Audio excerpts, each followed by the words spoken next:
After the worst blind date of her life, Amelia Johns leaves an upscale Manhattan restaurant frustrated, slightly tipsy, and determined to forget the evening ever happened.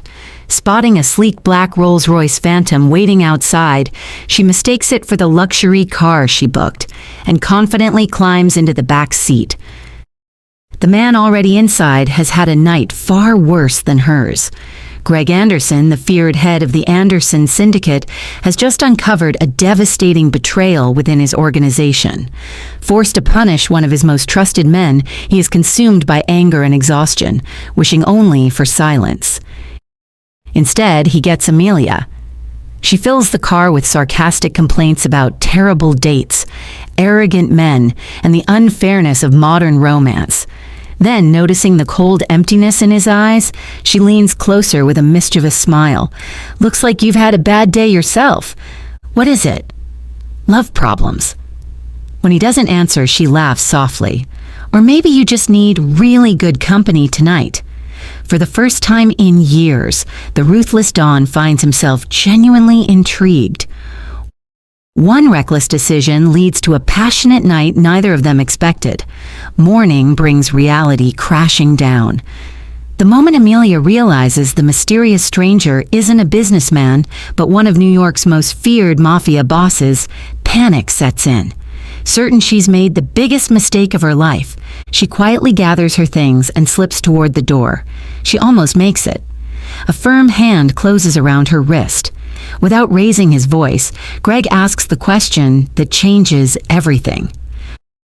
"Where do you think you're going after walking into my life and turning it upside down?" Amelia insists it was a mistake. Greg doesn't believe in mistakes.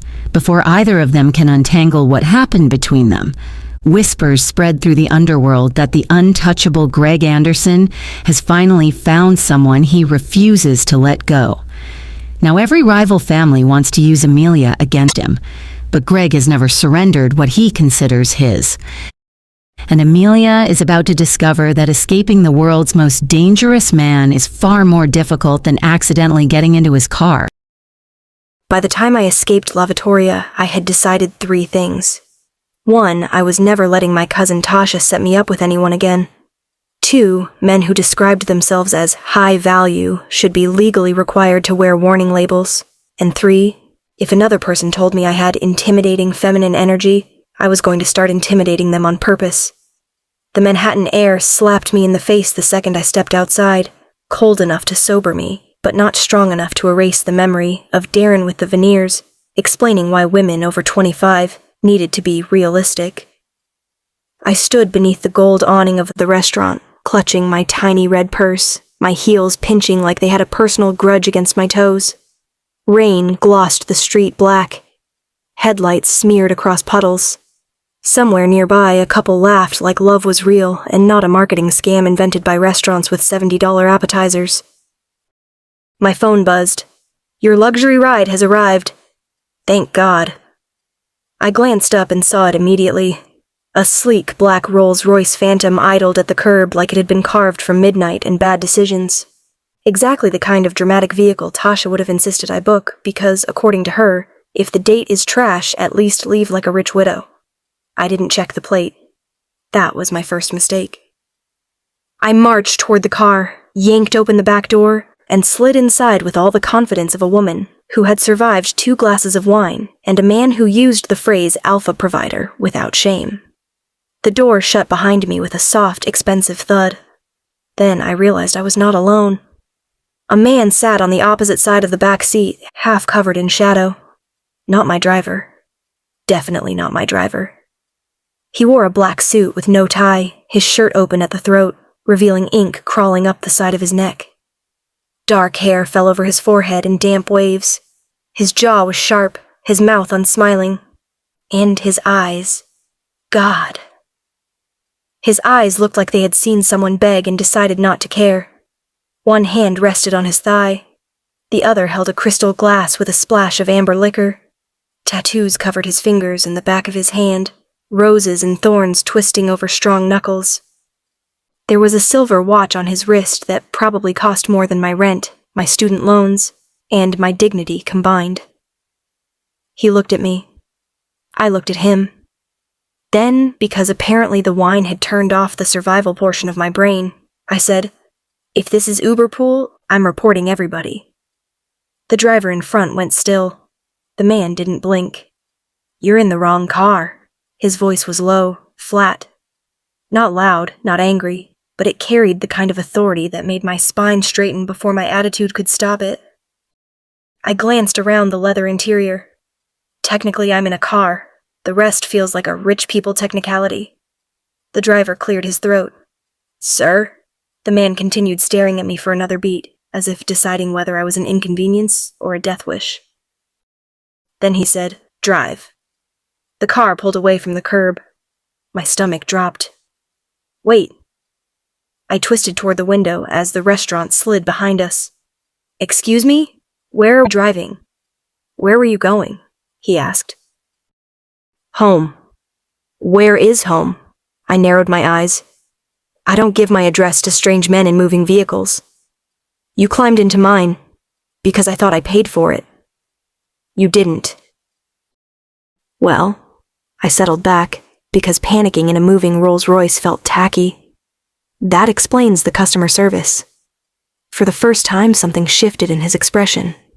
Not a smile. God forbid. More like his mouth considered the possibility, and then filed a restraining order against it. I should have been scared. Actually, I was scared. A little. But I was also annoyed, tipsy, overdressed, and emotionally abused by a man who had spent 20 minutes explaining intermittent fasting. Fear had competition.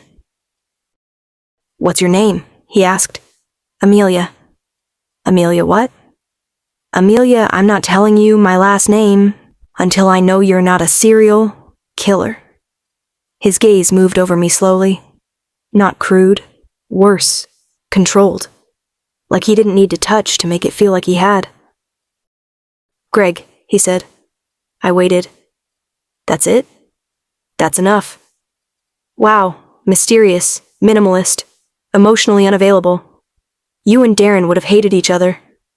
His eyes sharpened. "Darren?" The human TED Talk I just escaped from. I sighed and kicked off one heel.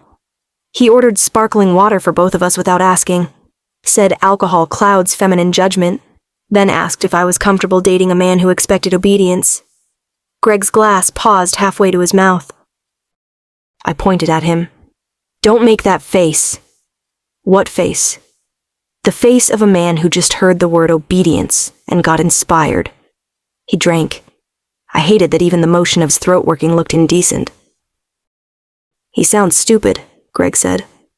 He was, but confidently, which is worse. I leaned back against the seat, the leather cool against my bare shoulders. He told me I was beautiful, then explained how I could be more beautiful if I stopped wearing bold lipstick because it gave combative. Greg's eyes dropped to my mouth. My lips tingled like they had been personally summoned. "Your lipstick is fine." "Fine?"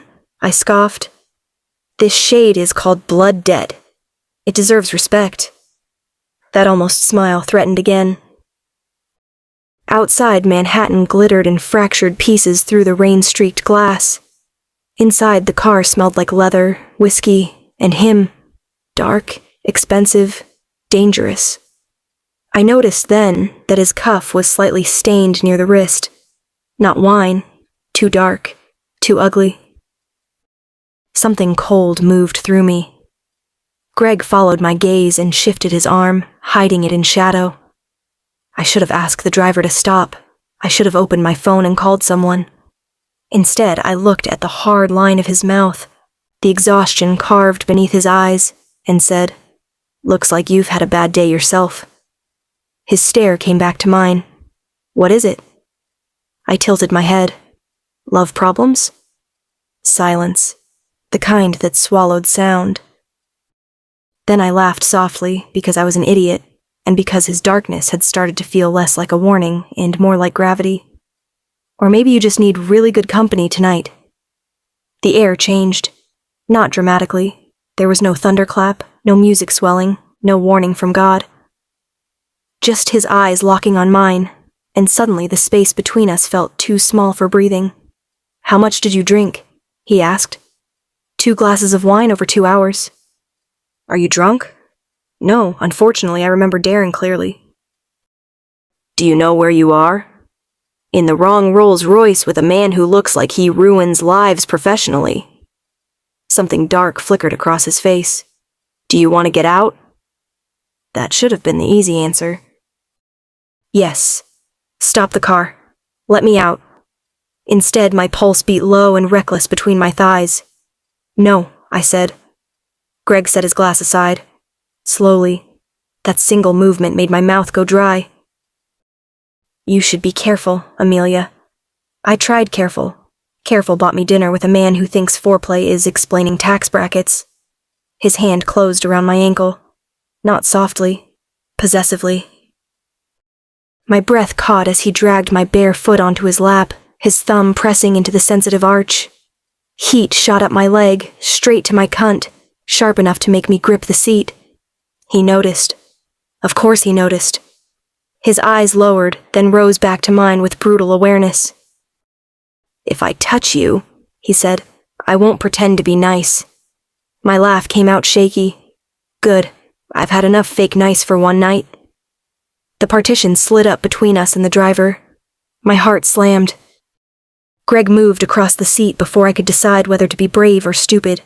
His tattooed hand caught my jaw, fingers firm against my brown skin, thumb pressing beneath my lower lip. "Say no, now!"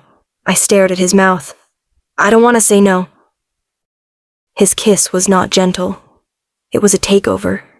His mouth crushed mine, hot and demanding, swallowing the sound I made before I could be embarrassed by it. He tasted like whiskey and violence. His hand slid into my curls, gripping at the root, angling my head exactly how he wanted it. My body answered with humiliating speed, thighs parting beneath the red satin of my dress as if I'd been waiting for him all night. Maybe I had. His palm moved up my thigh, dragging the fabric with it. When his fingers found the lace between my legs, he gave a low, rough sound against my mouth. "You're soaked. Don't sound so proud." "I am." The car turned. I barely noticed. The city became light and motion beyond the tinted glass, while Greg Anderson ruined every standard I had ever pretended to have. By the time the rolls stopped, my lipstick was smeared. One strap of my dress had slipped down my arm, and I was breathing like I had run from common sense and lost. Greg opened the door and stepped out first. A private entrance waited beyond him, all black glass and marble. No hotel sign. No doorman smiling politely. Just 2 men in dark suits who straightened the moment they saw him. Not greeted, straightened, like soldiers. My buzz faded another dangerous inch. One of them looked at me, then quickly away. "Boss," he said. "Boss?" Greg took my hand. I should have pulled back. I didn't. The elevator ride was silent except for my breathing and the soft hum of machinery. Greg stood behind me, one hand at my waist, his mouth near my ear. I could feel him hard against my ass, thick and unapologetic, and every sensible question in my head drowned under the heat of it. The doors opened into a penthouse so massive and cold it looked less like a home and more like a beautiful threat. Black marble floors, floor-to-ceiling windows. Manhattan spread beneath us like it belonged to him. Maybe it did. I turned to make a joke, but Greg was already there. He backed me against the wall, kissed me again, and whatever fear had started to gather in my chest burned down to ash. His hands were everywhere. My throat, my waist, my thighs, rough enough to make me gasp, controlled enough to make me feel exactly how much strength he was holding back. In his bedroom, he stripped the red dress from my body like it offended him. There was no sweet talk, no pretty lies, just his voice telling me to keep my eyes on him while he pushed me onto the bed, his hands spreading my thighs, his mouth and fingers turning me shameless. By the time he shoved his trousers down and I saw his dick, hard and heavy in his hand, my nails were already twisted in the sheets. "This is a bad idea," I whispered. Greg came over me, eyes black. "Yes."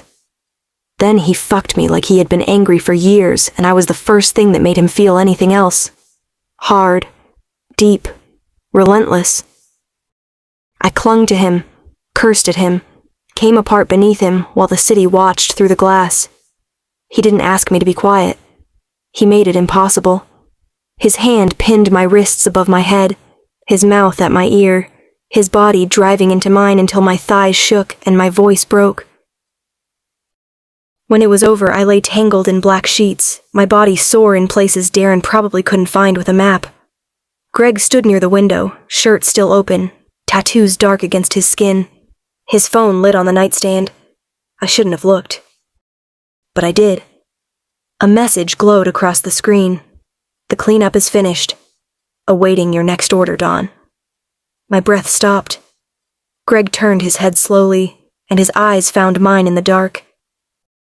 There were several things a woman did not want to see on a stranger's phone after he had just fucked the common sense out of her. My wife is on her way. Did you hide the body? Awaiting your next order, Dawn. That last one sat glowing on Greg Anderson's phone like a tiny digital bullet. I stared at it from the bed, naked under black sheets that probably had a higher thread count than my entire apartment. My thighs still trembled. My lipstick was smeared somewhere between my mouth, his neck, and what remained of my dignity. The room smelled like sex, whiskey, and danger. Greg stood by the window with Manhattan glittering behind him, his open shirt revealing hard muscle and dark ink. He turned his head slowly, eyes locking onto mine. I swallowed. So, I said, because terror had apparently decided to wear my voice like a cheap coat. Dawn. Fun nickname. Is that short for Donald? Donathan? Don't murder the woman in your bed? His expression did not change. That was becoming a problem for me. He crossed the room and picked up the phone. One glance at the screen, then it went dark in his tattooed hand. What did you see?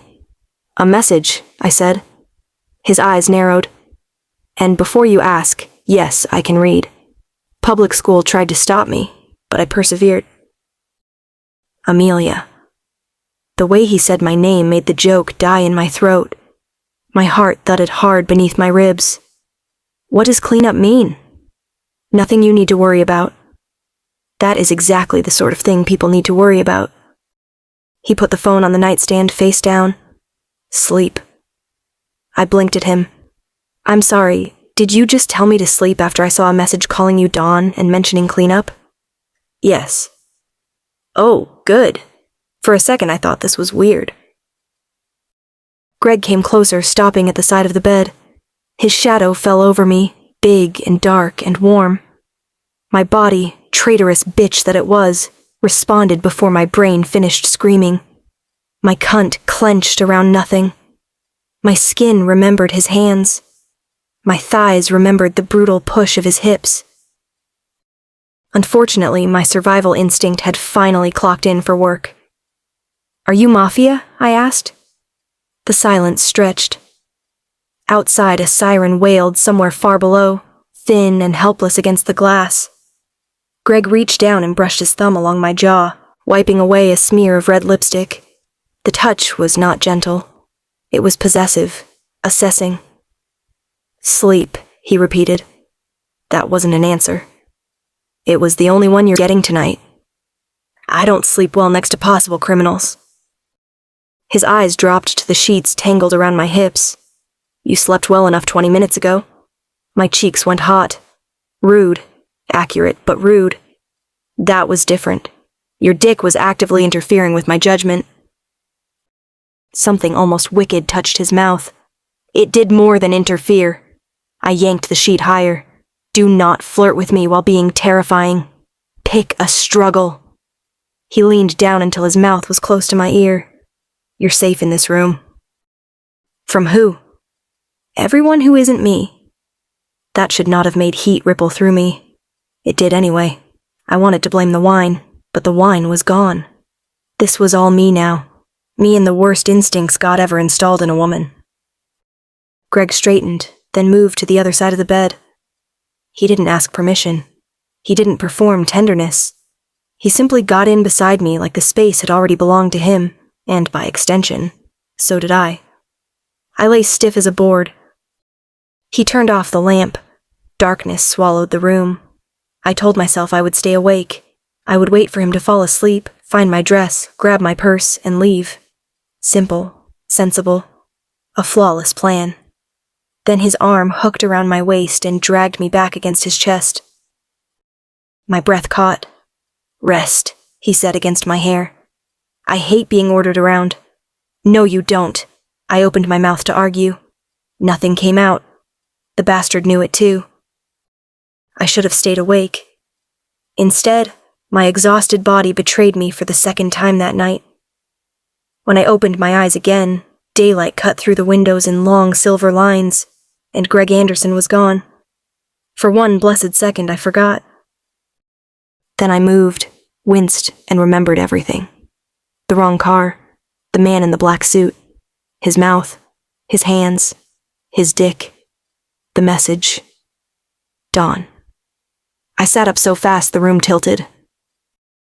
Oh, hell no. My red dress lay on the floor like it had been in a bar fight and lost. One strap was torn, my panties were missing entirely, which felt like a personal attack. My bra was hanging off the edge of a chair, and one of my heels was under the bed as if it had tried to escape without me. Coward, I muttered, grabbing it. I found my purse near the dresser. My phone had been placed neatly beside it, fully charged. That was unsettling. I had not charged it. I snatched it up and immediately saw 17 messages from Tasha. How was the date? Did Darren talk about crypto? If he mentions masculine leadership, fake a medical emergency. Girl? Are you alive or digmatized? I stared at the last message. Unfortunately, both. Then I did what any rational woman would do after spending the night with a tattooed stranger who received suspicious murder-adjacent texts. I Googled him. Greg Anderson, New York. The results loaded. My stomach turned cold. There he was. Not on Instagram with gym selfies and thirst captions. Not on LinkedIn with some fake CEO smile. News articles, grainy photos, business profiles written with the careful politeness people used when they were afraid of being sued or shot. Gregory Anderson, heir to the Anderson Empire. Anderson Holdings linked to organized crime investigation. Federal authorities decline comment on Anderson Syndicate rumors. The untouchable Don of Manhattan's underworld. Don. Not Donald. Not Donathan. Actual fucking Don. I dropped the phone on the bed like it had bitten me. For a moment, I just sat there in his shirtless, sex-smelling bedroom, trying to process the fact that I had accidentally climbed into the car of a Mafia boss, flirted with him, insulted a man named Darren, and then let him fuck me until I saw God, and possibly a few ancestors shaking their heads. Tasha was never hearing about this. Ever. I moved fast. I pulled on Greg's black shirt because my dress looked like evidence, and I was not walking through a billionaire crime palace, with my ass half out unless absolutely necessary. The shirt swallowed me, falling to mid-thigh, smelling like him in a way that made my body briefly forget we were in danger. Focus, Amelia. I grabbed my purse, my ruined dress, and both heels, then cracked open the bedroom door. The hallway outside was silent. Not normal silent. Rich people silent. The kind of silence maintained by money, fear, and carpets thick enough to hide bad decisions. I stepped out. 2 men in black suits stood near the end of the hall. Armed. Of course they were armed. One looked at me. His gaze flicked to my bare legs, Greg's shirt, my wild curls, and the heel clutched in my hand. Then he looked away so fast I almost respected him. "Morning," I said. "Don't mind me. Just doing the walk of shame on expert mode." Neither man smiled. Tough crowd. I walked past them with all the confidence of a woman who absolutely did not have a pulse pounding in her ears. The penthouse opened into a massive living area of black marble, steel, glass, and masculine emotional constipation. Floor-to-ceiling windows showed Manhattan sprawled beneath us. The furniture looked expensive, uncomfortable, and allergic to joy. No family photos, no clutter. No color except black, gray, and the occasional deep red accent. Greg Anderson did not live here. He haunted the place. A woman in a crisp gray uniform appeared from a side hall carrying folded towels. She was beautiful in a sharp, polished way, dark hair twisted into a severe bun, lips pressed into a line that said she had never once laughed at a meme. Her eyes landed on the shirt, then on my face, then on the shirt again. "May I help you?" she asked. The words were polite. The tone slapped. "Yes," I said. "Where is the exit, and does it require a password, a blood oath, or a small sacrifice?" Her mouth tightened. "Guests are not permitted to use the private elevator without authorization." Guests? Interesting amount of poison in one syllable. "I'm not exactly a guest," I said. "More of an accidental kidnapping survivor with sore thighs." Her eyes sharpened. Behind her, another maid froze like she had just heard someone curse in church. The woman's smile thinned. "Mr. Anderson values discretion." "Then Mr. Anderson should stop collecting women in cars." A faint gasp came from somewhere down the hall. The woman's jaw flexed. "This way." She led me through the penthouse without another word. I followed, keeping my head high, though every camera in the corners made my skin prickle. We passed a dining room set for 12, despite the fact that Greg seemed like the kind of man who ate alone and made the silverware nervous. The elevator waited at the far end of the foyer. Freedom. I moved faster. The maid stepped aside as I jabbed the button. Nothing happened. I pressed it again. Still nothing. "Authorization required," she said. "Of course." I laughed once, sharp and humorless. Even the elevators in the Mafia. "Bianca!" Greg's voice cut through the room. I turned. He stood at the top of the stairs in black slacks and a dark shirt, cuffs rolled to reveal tattooed forearms. His hair was damp, like he had just showered. The sight hit me low and unwanted, because apparently my body had no moral compass. The maid, Bianca, dropped her gaze instantly. "Sir!" Greg didn't look at her. He looked at me, at his shirt on my body, at my purse clutched in my hand, at my bare feet planted defiantly in front of his locked elevator. His expression went still, dangerously still. "Leave us," he said. Bianca hesitated for half a second too long. Greg's eyes shifted to her. She disappeared. Smart woman. I lifted my chin. "Great, you're awake. Unlock the elevator." "No." One word, flat, final. I stared at him. "Excuse me?" He came down the stairs slowly. "You heard me." "Greg, I am leaving." "No, Amelia, you're not." My name in his mouth should not have made my stomach tighten. I hated that it did. I held up my phone. "I know who you are. I assumed you would figure it out." "You assumed?" I barked a laugh. "That's your response? I found out I spent the night with the mob version of a nightmare, and you assumed I would figure it out?" His jaw tightened. "Careful." "No, you be careful. I got into the wrong car. That is all this was. A mistake." Greg crossed the remaining space between us and caught my wrist before I could step back. His grip was firm, not painful, but unbreakable. "Where do you think you're going after walking into my life and turning it upside down?" The question landed between us like a loaded gun. I stared at him. Then I laughed, because if I didn't, I might scream. "Your life?" "Sir, I was trying to get to Brooklyn. I did not apply for whatever villain internship this is. You were seen entering my building. So? So by noon, people will know." "Know what?" "That I brought a woman home." "Congratulations on your active sex life. Why is that my problem?" His eyes darkened. "Because my enemies watch everything I do. If they believe you matter to me, they will come for you." The words stripped the humor out of the room. For 1 second, all I heard was my own heartbeat. Then I pulled at my wrist. He didn't let go. "I don't matter to you," I said. His gaze moved over my face, slow and possessive. "No?" My breath hitched. I hated him a little for hearing it. "This is insane," I whispered. "You can't keep me here." "I can." "That's kidnapping." "That's protection." "Same outfit, different branding." His mouth hardened. Your apartment has a broken front lock. The camera in your lobby hasn't worked in 6 months. Your neighbor on the 3rd floor props the back door open to smoke. If I send you home, anyone with a grudge against me can reach you before sunset. My blood ran cold. I never told you where I live. No. You investigated me? Yes. Before breakfast? Before dawn. I stared at him, disgusted and terrified, and horribly a little impressed. That is not romantic. I'm not romantic. No shit. A phone rang somewhere behind him. Greg released my wrist, only to pull his from his pocket. He answered without taking his eyes off me. What? Silence. Then his entire face changed. Not fear. Something worse. Calculation.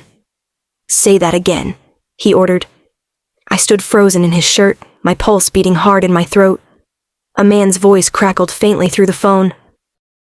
Boss, Santoro's people are already asking about the woman. Greg's gaze dropped to me. Possessive, cold, absolute.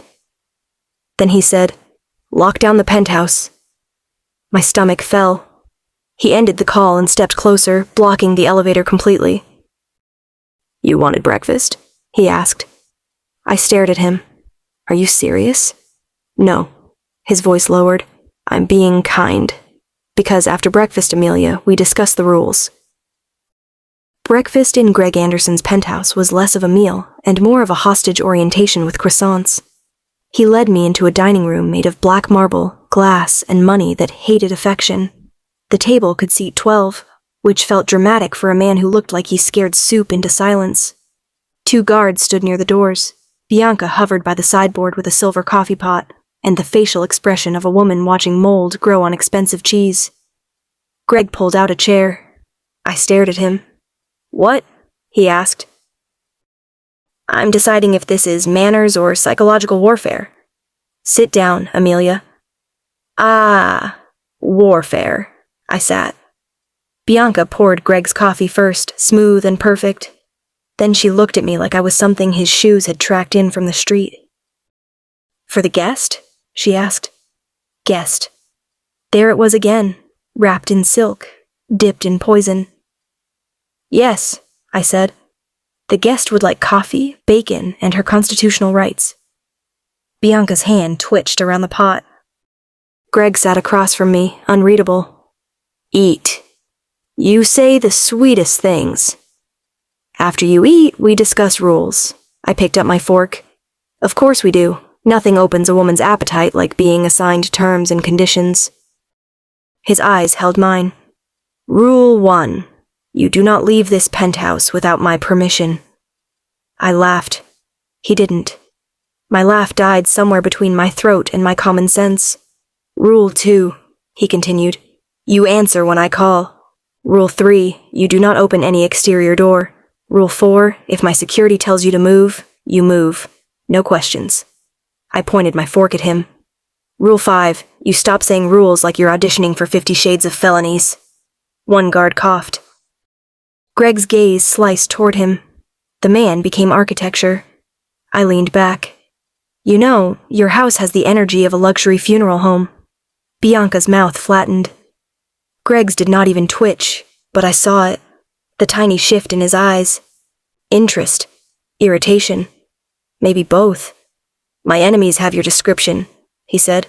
Santoro's men are already asking questions. That sobered me. The fork lowered to my plate. Who is Santoro? A man who understands leverage. And I'm leverage now? You were leverage the second you stepped into my car. Technically, I sat. Amelia. My name in his mouth still did something to me, something inconvenient and warm, something that made me remember the way his hand had pinned my wrists over my head, the way his dick had stretched me until I forgot every good decision I had ever made. I hated my body. My body was a traitor with excellent taste. I need to call my cousin, I said. You can text her. I am a grown woman. You are a target. I preferred being single. You were terrible at it. My mouth fell open. Excuse you? You climbed into a stranger's car. I was under emotional distress. Darren had veneers and opinions. Greg's stare moved over my face, down to my mouth, then back up. Text your cousin. Tell her you're safe. Nothing else. I should have argued more. I did argue more. For 10 minutes. He let me waste the energy with the patience of a man who had probably watched people plead for their lives and checked his watch. In the end, I sent Tasha a message that said, "I'm alive. Date was weird. Staying somewhere safe. Don't panic." Her reply came in 4 seconds. Safe with who? Then, are you dickmatized? I locked the screen and set the phone face down. Greg arched a brow. Family emergency? He asked. Yes, my cousin is psychic and rude. After breakfast, Greg disappeared behind a pair of black double doors he called his office, and I called the villain headquarters. 2 guards trailed me into the living room, silent as guilt. One had blonde hair, a broken nose, and the personality of a locked gate. The other was broad, brown-eyed, and trying very hard not to look amused by me. "What are your names?" I asked. Silence. "Oh, fantastic. Kidnapped by mimes." The brown-eyed one cracked first. Barely. "Marco." I pointed at the blonde. "And you?" "Caleb." "No, you're stone-faced now." His jaw flexed. Marco looked at the ceiling like he was praying for strength. The rest of the day unfolded with the strange stiffness of a house that had forgotten people were supposed to live in it. Staff moved quietly through halls. No music, no laughter, no clatter of dishes. Even the elevator seemed to hum respectfully. It made my skin itch. Bianca brought me clothes around noon, a folded black lounge set, soft and expensive, with a look that suggested she would rather have carried roadkill. "Mr. Anderson requested you be made comfortable," she said. "Did he also request you say that like you're reading my obituary?" Her eyes lifted to mine. "Mr. Anderson rarely keeps guests long enough for them to need much." I smiled. It was not a nice smile. "Then I guess we're all learning together." She left without another word. By 10 that night, I was done being quiet. If Greg wanted to trap me in his mausoleum, fine. But I refused to be buried politely. I found the kitchen by following the only scent in the penthouse with a pulse. Garlic, butter, something warm and human. The cook was a round, pretty woman with silver-streaked hair and kind eyes that widened when I walked in barefoot, wearing the black lounge pants and Greg's white shirt, because it smelled better than fear. "You should not be here," she said immediately. "Excellent. That's where I do my best work." I stepped inside. "I'm Amelia." "I know." Her gaze flicked nervously toward the doorway. "I am Rosa." "Rosa, why does this house feel like a museum where joy goes to be punished?" Her lips trembled. Behind me, Marco made a strangled sound. I turned. "Was that a laugh?" "No." "Liar." Rosa tried to hide her smile with a dish towel. "Mr. Anderson likes things quiet." "Mr. Anderson likes emotional constipation. That doesn't mean we all have to suffer." 20 minutes later, I had old-school R&B playing low from my phone. Rosa teaching me how to fold ravioli. Marco admitting he had a sister who terrorized him worse than any gunman. And Stoneface watching us from the doorway like laughter was a disease he refused to catch. By midnight, there was flour on my cheek, cinnamon in the air, and pancakes happening for no reason, except that I wanted them. Bianca appeared once, took in the music, the mess, the guards standing too close to comfort, and Rosa laughing at something I'd said about rich people toast. Her expression sharpened. "This kitchen has standards," she said. "So do I," I replied. "That's why I'm adding cinnamon." Rosa coughed into her hand. Bianca's gaze slid down Greg's shirt on my body. "Some people mistake access for belonging," she said softly. The room changed. Not loud, not dramatic, but every staff member suddenly became very interested in the floor. I kept smiling because women like Bianca wanted flinches. They fed on them. "And some people mistake bitterness for personality," I said. "We all have burdens." Her eyes flashed. Before she could answer, the kitchen went silent. I did not have to turn around to know Greg was there. The air knew before I did. He stood in the doorway in black slacks and a rolled-sleeve shirt, his tattoos exposed, his dark eyes moving over the flour, the batter, the music, the staff, then me, especially me. Barefoot, on a stool, holding a spoon like a weapon. "What," he said quietly, "is happening in my kitchen?" "Community outreach." Marco looked like he wanted to die. Rosa turned off the music so fast her hand slipped. Greg's gaze did not leave mine. "Out." Everyone moved. Bianca lingered half a second. Greg didn't look at her. Now, she vanished. The door swung shut, leaving us alone with the smell of cinnamon and all the trouble I had not been trying hard enough to avoid. Greg walked toward me slowly. "You turned my kitchen into a club. Please." The music was low. At most, it was a church basement with snacks. "You were told to stay out of trouble. I was told not to leave. I didn't. I'm being kidnapped with integrity." He stopped in front of me. His eyes dropped to my mouth. "You think everything is a joke?" "No." I climbed down from the stool, landing too close to him. "I think your house is cold. I think your staff are terrified of breathing too loud. I think you eat alone in rooms that look like punishment. And I think if I'm stuck here, I'm not going to let the walls suck the life out of me." Something moved behind his eyes. Not softness, never that, but something. His thumb lifted to my cheek, dragging through the flour dusting my skin. "You make people careless," he said. "I make people human. That can get them killed. So can fear." His jaw tightened. I should have stepped back. Instead, I looked at his mouth and remembered exactly how it felt between my thighs. He noticed. Of course he noticed. The man noticed everything. "Careful," he warned. "I'm starting to think you only know 5 words." Greg backed me into the counter. "Say stop, and I will." My heart kicked hard. There it was. The line. The choice. The terrible thing was, I did not want space. I wanted his hands. I wanted the danger of him with no audience, no rules, no polished breakfast table between us. "I don't want you to stop," I said. His control snapped quietly. He kissed me hard enough to bruise the thought out of my head. My back hit the counter, and then he lifted me onto it like I weighed nothing. Cold marble met the backs of my thighs. His hands shoved the shirt up, fingers digging into my hips. "You come into my house," he said against my mouth, "and make noise like you belong here." I sucked in a breath as his hand slid between my legs. "Maybe your house needed me." His fingers found the damp heat of me through my panties.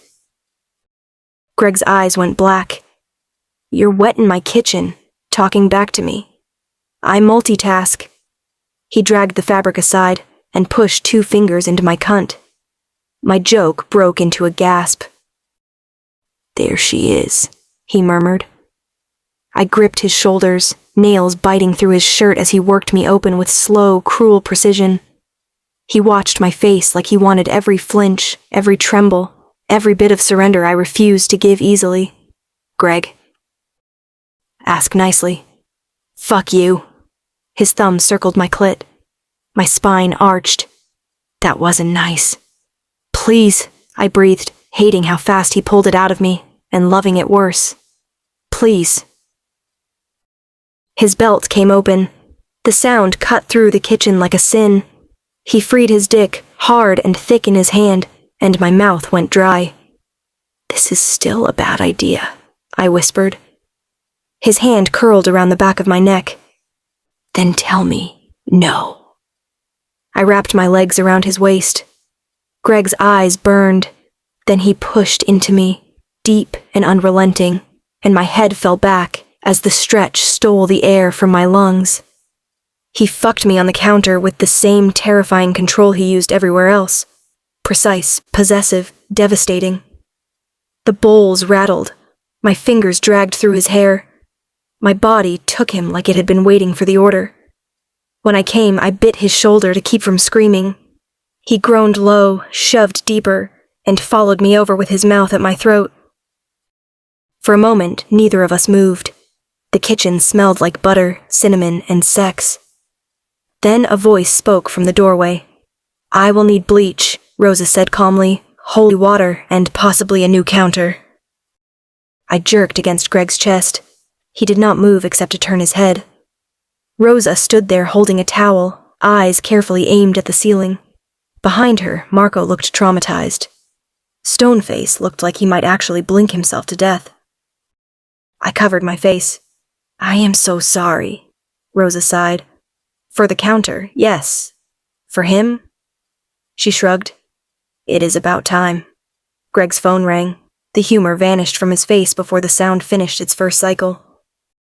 He answered. "Anderson." I watched him listen. His body went still. Deadly still. Then his eyes came to me. "What?" I asked, already afraid. He turned the phone just enough for me to see the screen. A photo stared back at me. Me, standing under the gold awning of La Vittoria in my red dress, rain shining in my curls. Beneath it was a message. "Found your girl, Dawn." For one ridiculous second, I forgot Greg Anderson was still inside me. That was how fast fear could wipe the body clean. One moment, I was sitting on his kitchen counter with my legs around his waist, my cunt still clenching from the kind of orgasm that deserved a handwritten apology to my nervous system.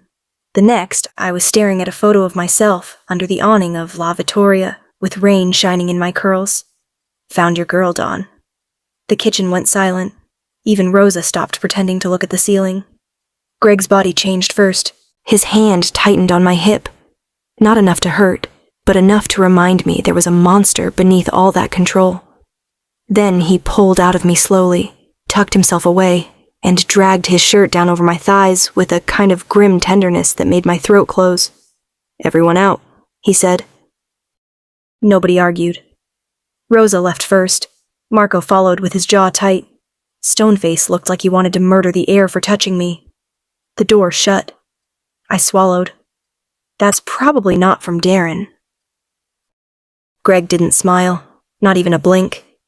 No. I hated how small my voice sounded when I asked, "Who sent it?" "Santoro." "The man who understands leverage?" "Yes." Well. I looked down at myself, half naked on a counter, apparently cursed in several religions now. I would like to unsubscribe from being leverage. Greg stepped back, phone pressed to his ear. "Lock every entrance, double the men downstairs. Nobody comes up without my approval." A pause. His gaze flicked to me. "No, she doesn't leave the floor." My head snapped up. "Excuse me?" He ended the call, and just like that, the warmth in the kitchen died. "No," I said. "Absolutely not. We are not doing this again. We never stopped doing this." "You mean the kidnapping?" "The protection." "Same prison. Better throw pillows." His eyes were hard.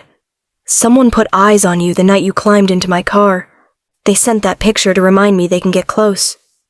To you. To me, through you." I slid off the counter, nearly stumbled because my legs were still disrespectful, and grabbed the edge of the marble. I did not ask to be anyone's weakness.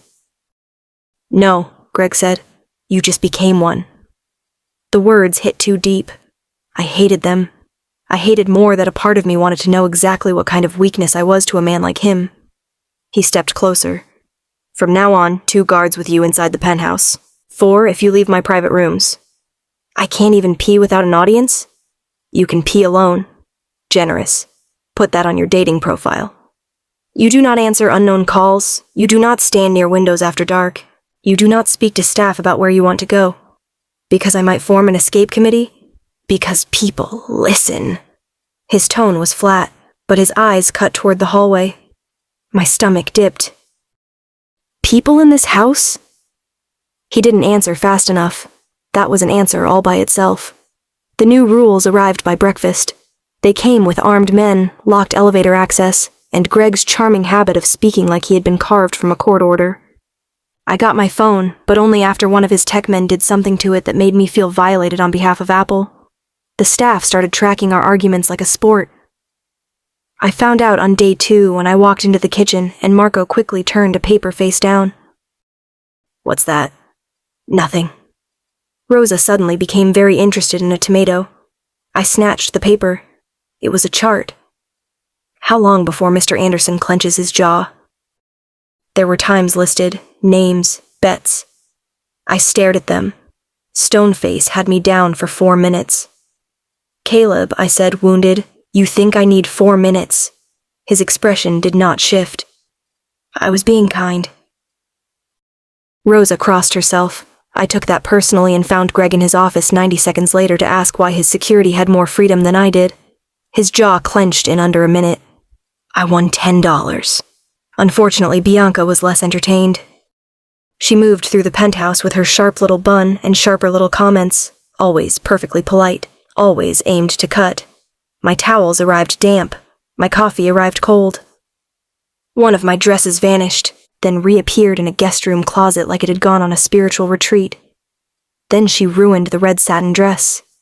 The red dress. My wrong Rolls-Royce, bad date, accidentally fucked a Mafia boss dress. It came back from laundry with a long, pale streak across the front where the color had bled out, the fabric puckered and ruined. I held it up in front of Bianca, my jaw tight enough to crack bone. She blinked at it. Delicate garments require delicate handling. I smiled, because if I did not smile, I was going to commit a felony in a house already overqualified for them. Bianca, I said sweetly, was that an apology or confession? Her eyes cooled. You seem upset. Do I? That's weird. I was going for homicidal, but approachable. Rosa, standing behind her, made a noise that sounded suspiciously like a cough with feelings. Bianca's gaze swept over me. Mr. Anderson's interests tend to burn hot and fade quickly. It is best not to become attached to things. There it was. Not the dress. Me. Temporary. Disposable. A woman in his bed until he found another one, or got bored, or decided I was more trouble than my cunt was worth. The thought should not have hurt. It did anyway, so I did what any proud woman would do after a jealous maid ruined her favorite dress and implied she was an expensive phase. I decided to do my own damn laundry. How hard could laundry be? That was the kind of question stupid people asked before disaster introduced itself. The laundry room was hidden behind a service hallway, bigger than my entire Brooklyn kitchen, lined with industrial machines that hummed like they had private health insurance. I gathered what clothes I had, mostly new things Greg had ordered without consulting me, which was annoying because everything fit perfectly, and tossed them into a washer. Then I found a red lace set at the bottom of the basket. Mine. Barely worn. Mostly decorative. Very guilty looking. I tossed it in too, with Greg's black designer shirts. In my defense, black was supposed to be safe. Black was the color of secrets, funerals, and Greg Anderson's entire personality. How could red hurt black? 40 minutes later, I pulled out one of his shirts and stared at the faint, wine-colored stain blooming across the collar. Oh, fuck. Another shirt, red-tinted. Another. Worse. By the time Greg appeared in the doorway, I was holding a ruined shirt in one hand and the red lace culprit in the other like evidence in a very sexy murder trial. His eyes moved from the shirt to the lingerie. Then to me. What did you do? Before you get dramatic, Amelia. In my defense, your clothes looked emotionally dead anyway. His stare darkened. I folded the shirt against my chest. It's just fabric. That shirt was custom made in Milan. Then Milan owes you an apology because it could not survive one thong. He stepped inside and shut the door behind him. The click was soft. My pulse was not. You were told not to come down here alone. I wasn't alone. I was with consequences. Do you enjoy testing me? Do you enjoy making rules just to hear yourself sound terrifying? He came toward me. I backed up once. My spine hit a washing machine. Greg stopped close enough that his heat crowded my breath. He took the ruined shirt from my hand and tossed it aside. Then he plucked the red lace from my fingers. His voice dropped. Were you wearing this for me? No, I wore it because I like feeling pretty under my clothes. His eyes lowered slowly, like the thought had crawled beneath his skin.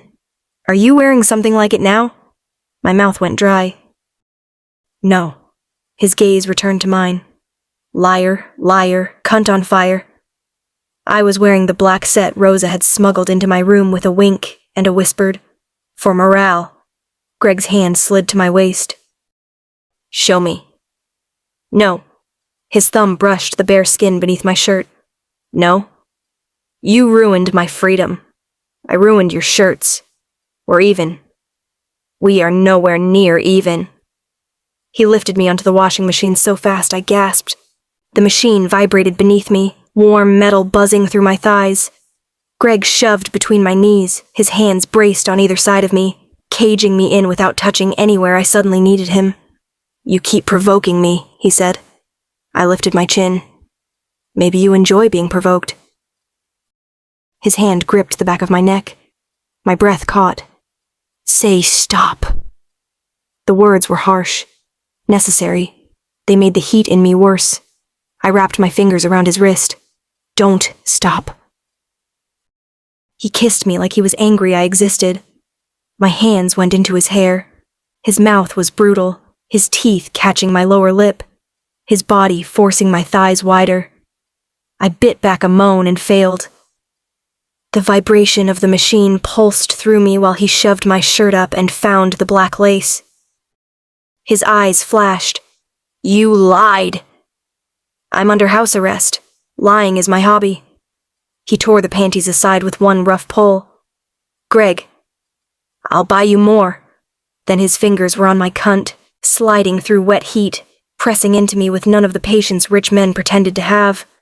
I arched against him, nails digging into his shoulders while the washer shook beneath me and the ruined shirts lay at our feet like casualties. You're soaked from arguing, he murmured. I'm soaked because your laundry room has ambiance. He pushed 2 fingers inside me. My joke broke. He worked me open until my thighs trembled, then unbuckled his belt with one hand. The sound made my stomach tighten. He freed his dick, thick and hard, and dragged the head through my wetness. Look at me. I did. He pushed in deep. The stretch tore a gasp out of my throat. I clutched him, taking him inch by inch until there was no room left for jokes, no room for fear, no room for anything except the hard thrust of him inside me and the machine shuddering under my ass. He fucked me like punishment. I took him like a dare. Every thrust knocked breath from my lungs. My back hit the washer. His mouth found my throat, teeth grazing, hand locked around my hip as if he could hold me in place by force alone. You are not temporary, he said against my skin. I froze. He drove deeper. Do you understand me? My heart cracked open in the worst possible place. Greg, answer. I understand, I whispered. His control frayed after that. Mine shattered completely. I came with his name in my mouth, and my legs locked around his waist, shaking so hard he had to hold me up. He followed a moment later, a low, rough groan buried against my neck. For a while there was only breath, the hum of machines, his hand in my hair. Then his phone rang. Of course it did. Greg went still inside me. I closed my eyes. If that's Milan asking about the shirts, tell them I'm unavailable. He pulled out carefully, tucked himself away, and answered. What? I watched his face lose every trace of heat. His eyes found mine. What is it? I asked. He put the call on the speaker. Marco's voice came through tight and grim. Boss, we intercepted Santoro's chatter. Greg's jaw flexed. Say it.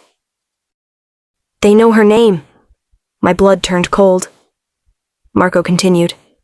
Amelia Johns, Brooklyn address. Cousin named Tasha. The laundry room tilted around me. Then Greg's phone chimed. A new message appeared. A photo of my apartment door. Beneath it were 6 words. Rules won't save what you love. The photo of my apartment door looked obscenely normal. There was my crooked brass number, the ugly welcome mat Tasha had bought me as a joke, the tiny scratch near the lock I had been ignoring for months. because rent in Brooklyn already required prayer and emotional sacrifice. Only now it was on Greg Anderson's phone, under a threat. My stomach dropped so hard I felt sick. "Give me my phone," I said. Greg's gaze stayed on the screen. "Amelia. Now, Dawn." Something in my voice must have told him I was one bad breath away from clawing his eyes out, because he handed it over. "One call," he said. "No details. I'm calling my cousin, not ordering bombs on Etsy." I called Tasha with shaking fingers. She answered on the second ring. "If you're calling to tell me Darren redeemed himself, I swear to God." "Are you home?" Silence. Then her voice changed. "Why?" "Tasha. Why are there 2 men in suits outside my building asking for me?" My lungs stopped working. Greg took the phone from my hand and put it on speaker. "Ms. Green, my name is Greg Anderson. You are in danger because of your association with Amelia. My men are there to escort you somewhere safe." Tasha went dead silent. Then, "Amelia, did you join a cult with health insurance?" "Tasha, please," I whispered. "Go with them. I don't know these men." "I know them," Greg said. "That is not comforting, deep-voiced kidnap man." Despite everything, a hysterical laugh almost broke out of me. Greg's expression did not shift. "You have my word they will not touch you." "Your word means what, exactly?" "It means if anyone harms you, they die." Tasha paused. "Well, that was disturbingly specific." "Go with them," I said, my throat tight. "Please." She exhaled. "Fine. But if I get murdered, I'm haunting you and your future Mafia babies." "Tasha." "What?" "I'm processing." The call ended with her muttering at one of Greg's men about not scuffing her boots. Greg took the phone back and made 4 more calls. He moved men to Tasha, to my apartment, to my block, to places I had never told him mattered. He protected my life with the efficiency of a man arranging war. That should have made me feel safe. Instead, it made the cage feel smaller. By morning, his rules had multiplied like roaches. No balcony. No standing near windows after dark. No walking the penthouse without guards. No calls without encrypted routing. No leaving his private floor unless he approved it first. I told him his love language was prison administration. His jaw clenched in 42 seconds. Stoneface won $15. The staff tried to hide the betting sheet after that, but I had eyes now. Rosa slipped me coffee with extra cream and whispered that Elena, the head housekeeper, had put money on me getting him under 30 seconds by the weekend. Elena did not look like a woman who gambled. She looked like she had once disciplined a hurricane and won. Tall, silver-haired, and severe, she ran the penthouse with quiet authority and shoes that never made a sound. Unlike Bianca Rossi, Elena didn't smile when she wanted to stab you. Bianca smiled plenty. That was how I knew she had teeth. For the next 2 days, she sharpened them on me. She gave me the wrong time for a seamstress Greg had arranged, then stood in the doorway while the woman packed up her samples. "Punctuality matters in this house," Bianca said.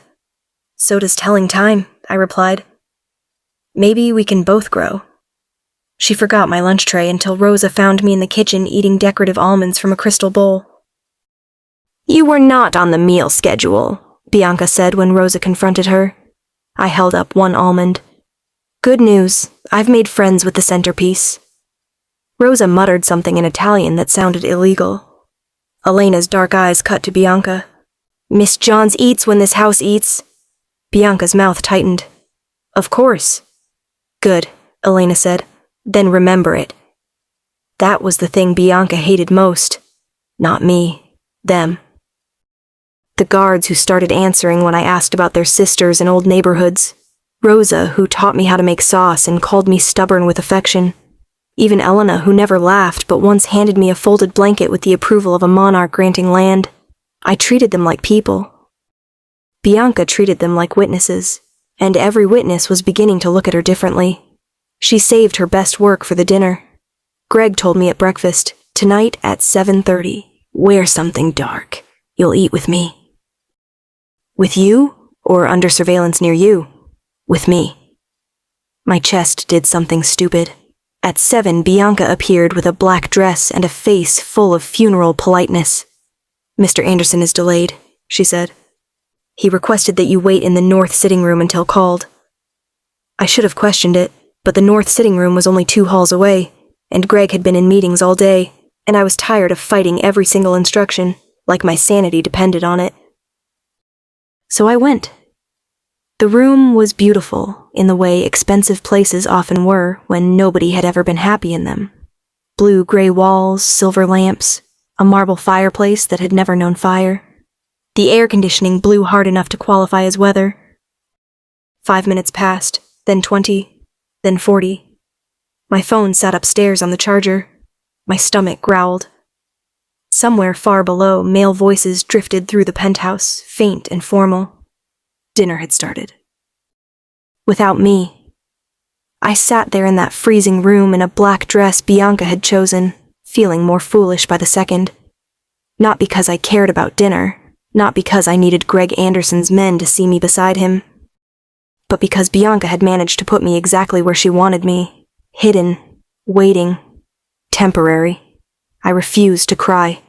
There were real things to cry over. Rent, racism, student loans.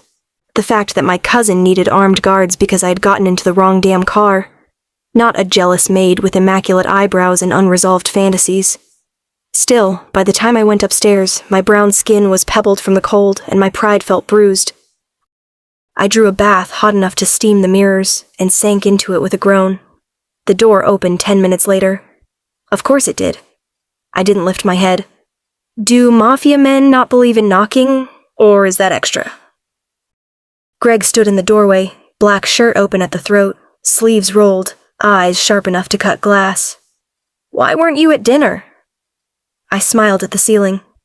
"I was completing my residency in your meat locker." His gaze moved over the steam, the dress crumpled on the floor, the tension I'd not been able to soak out of my shoulders. "Who told you to wait there?" "Greg." His voice lowered. "Who?" I sighed. "I can handle a jealous maid." The room went dangerously still. "Bianca. She's petty, not a nuclear threat. You were cold. I survived. You were hungry. I ate decorative almonds, very rich, emotionally empty, but rich." He came to the side of the tub and crouched. His hand dipped into the water, then slid up my arm. His touch was warm, controlled, possessive in a way that should have annoyed me more than it comforted me. "Do not hide disrespect from me," he said. "I don't need you to terrorize the staff because someone hurt my feelings." His eyes locked on mine. "You are not someone." That shut me up. His thumb traced the wet curve of my shoulder. "Say her name again." "No." "Amelia. I'm not giving you a maid to destroy because she's insecure. I don't destroy without reason." I laughed softly.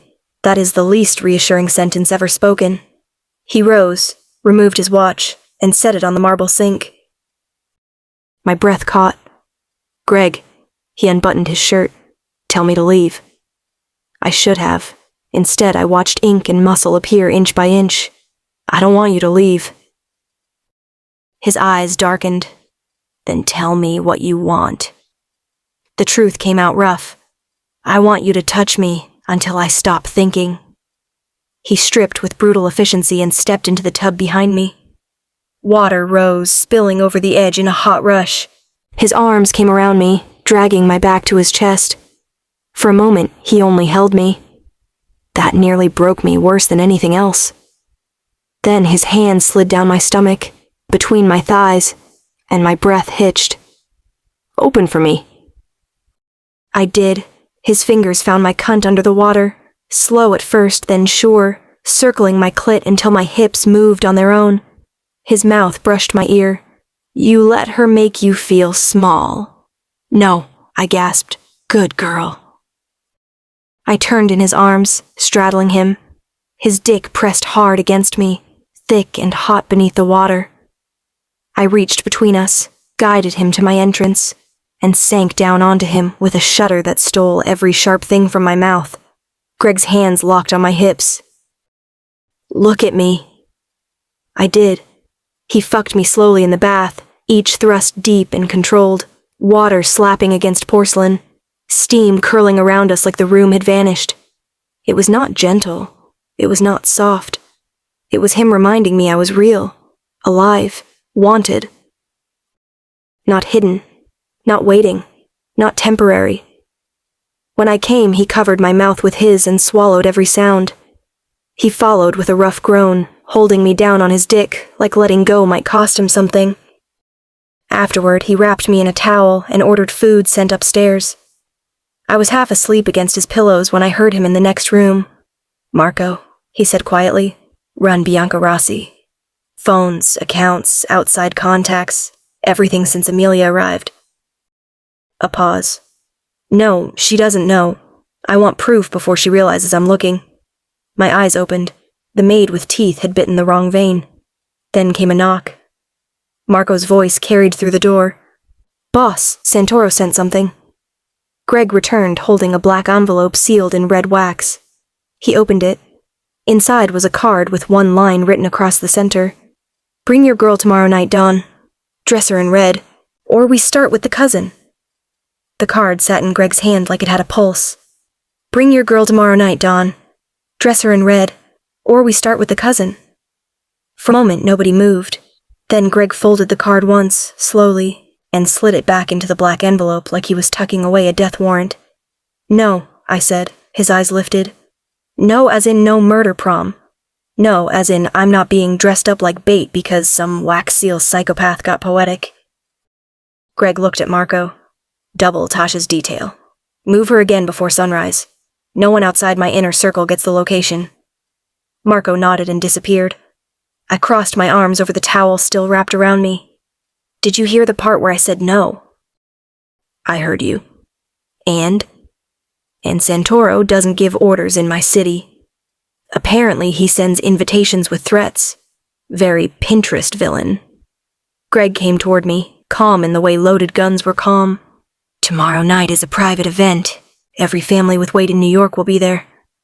"Lovely. A networking mixer for felons. He wants me to hide you. He wants the room to smell weakness." His fingers touched my chin, tilting my face up. "I'm going to make them see ownership instead." My stomach dipped. "As your date?" I asked. His gaze sharpened. "As my woman." The words should have pissed me off. They did. They also settled low in my belly like heat. "Your woman still gets a say," I said. "You have one." "Do I?" "Yes." His thumb brushed my lower lip. "If you truly don't want to go, you won't." That surprised me enough to shut my mouth. "But if you stay hidden," he continued, "Santoro controls the story. He makes you look like a secret. Secrets can be stolen. And women?" His eyes went dark. "Mine are defended." I hated that my thighs clenched. I hated Mafia men. I hated myself more. The next evening, a dress arrived in a black garment bag. Deep red, silk, cut low in the back, fitted at the waist, with a slit that could get a woman arrested in 7 states and applauded in Manhattan. I stared at it. Rosa clasped her hands under her chin. Beautiful. I look like a blood sacrifice with good tailoring. Elena, the head housekeeper, adjusted the hem with military precision. "You look impossible to ignore." "That feels like a security risk." "It is the point," she said. Bianca stood near the doorway, holding a jewelry case. Her smile was thin enough to cut paper. "Mr. Anderson selected the necklace as well," she said. "Of course he did. Heaven forbid I choose my own accessories while being threatened by organized crime." Bianca opened the case. Black diamonds. A collar of them, delicate and vicious, meant to sit tight at my throat. My reflection watched me from the mirror as Elena fastened it. Red dress, dark jewels, brown skin glowing under the soft lights, curls pinned up loosely, lipstick the color of bad decisions and unpaid debts. Blood debt. My favorite shade. Bianca's gaze swept over me. Men like Mr. Anderson enjoy displaying new things. I smiled at her in the mirror. Then take notes. Some new things become permanent if everyone else stops touching what isn't theirs. Her mouth tightened. Good. Greg was waiting in the hall. Black suit, black shirt. No tie. Tattoos showing at his throat like warnings carved into skin. His eyes moved over me once, slow and brutal. Then they did it again. Problem? I asked. Yes. What? Every man in that room will look at you. I lifted a shoulder. That sounds like their medical issue. He stepped closer and touched the necklace at my throat. They'll know what this means. That I'm expensive and mildly endangered? That you came with me. My pulse kicked. Greg's hand slid to my lower back, warm against bare skin. You stay beside me. If I tell you to move, you move. If I put you behind me, you stay there. And if I want to speak, choose your moment. How romantic. A rulebook and a suit. His mouth nearly twitched. Nearly. Then it was gone. No one touches you tonight, he said. No one insults you. No one looks too long without understanding the cost. Do I get a pamphlet with the cost breakdown? His eyes dropped to my mouth. They'll learn. The event was held at the Meridian, a private club hidden above an old bank in Midtown. No sign outside, no tourists, no drunk finance bros arguing about crypto. Just black cars, silent men, and enough concealed weapons to make the building feel like it had a heartbeat. Inside the room glittered. Gold chandeliers, velvet walls, white tablecloths, expensive whiskey. Women in diamonds. Men in suits with predator smiles. Everyone looked polished, powerful, and one insult away from a gunfight. Greg's hand stayed on my back. Not gentle, possessive, a brand. Conversations dimmed as we crossed the room. Men lowered their eyes. Women whispered behind champagne glasses. I smiled like my feet didn't want to run. This is cozy, I murmured.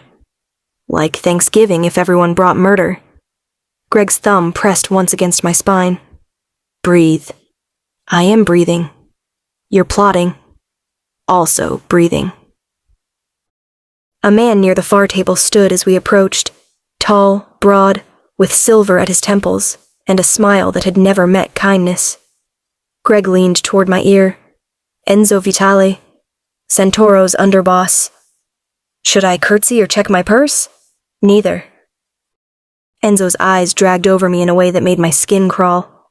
Well, he said, loud enough for the surrounding tables to hear, Santoro said Anderson had new entertainment. He forgot to mention she came wrapped like a present. The room died.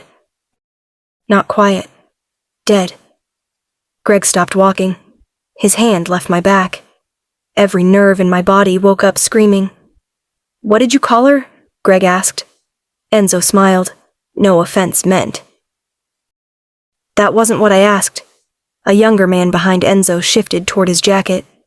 Marco appeared beside him so fast I barely saw him move. The younger man froze. Greg took one step closer to Enzo. No raised voice, no rage. That made it worse. Apologize to Miss Johns. Enzo's smile thinned. Come now, Greg. We're among friends. Greg picked up the steak knife from the table. My breath stopped. He didn't stab him. He laid Enzo's hand flat on the white tablecloth and drove the knife down between two fingers, hard enough that the blade buried in the wood beneath. The sound cracked through the room. Enzo flinched. Greg leaned in. Next one goes through bone. My heart slammed against my ribs. Apologize, Greg said, or I start removing parts you used to speak. Enzo's face flushed dark. Miss Johns, he forced out. I apologize for my disrespect. Greg didn't move. Louder. Enzo's jaw worked. Then louder. Miss Johns, I apologize. Greg pulled the knife free and set it neatly beside the plate. She is under Anderson protection. If her name enters any man's mouth with disrespect, I'll fill it with blood. No one breathed. I should have been horrified. I was horrified. I was also so turned on I considered seeking immediate professional help.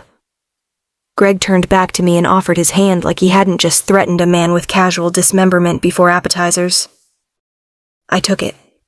because apparently my survival instincts had resigned. Dinner was a blur of silk napkins, guarded looks, and men pretending not to watch me. Greg spoke little. When he did, people listened like their lives depended on it. Maybe they did. By the time we left, my whole body hummed with adrenaline. In the Rolls-Royce, the partition rose before I even buckled my seatbelt. I looked at Greg. If you keep threatening men at parties, I'm never going to experience normal small talk again. Good. I miss weather conversations. You hate weather conversations. I hate being called entertainment more. His jaw clenched. There it was again. The fury, banked but burning. Not gone. Not satisfied. I touched his sleeve. Greg. His eyes cut to me. You scared me tonight. I know. That is not an apology. I'm not sorry. Of course he wasn't. My pulse thudded low. You liked it, he said. I inhaled.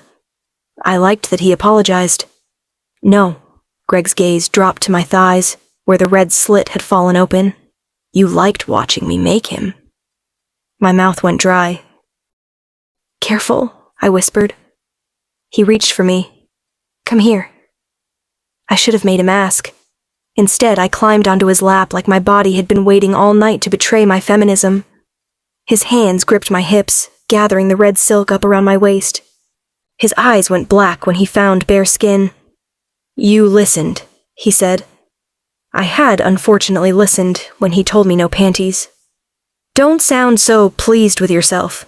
His hand slid between my legs, fingers dragging through the wet heat of my cunt. He smiled then. Not soft. Wicked. You're soaked. I was threatened at dinner. My body is confused. No. His fingers pushed into me, slow and deep. Your body knows exactly who defended it. I gasped and grabbed his shoulders.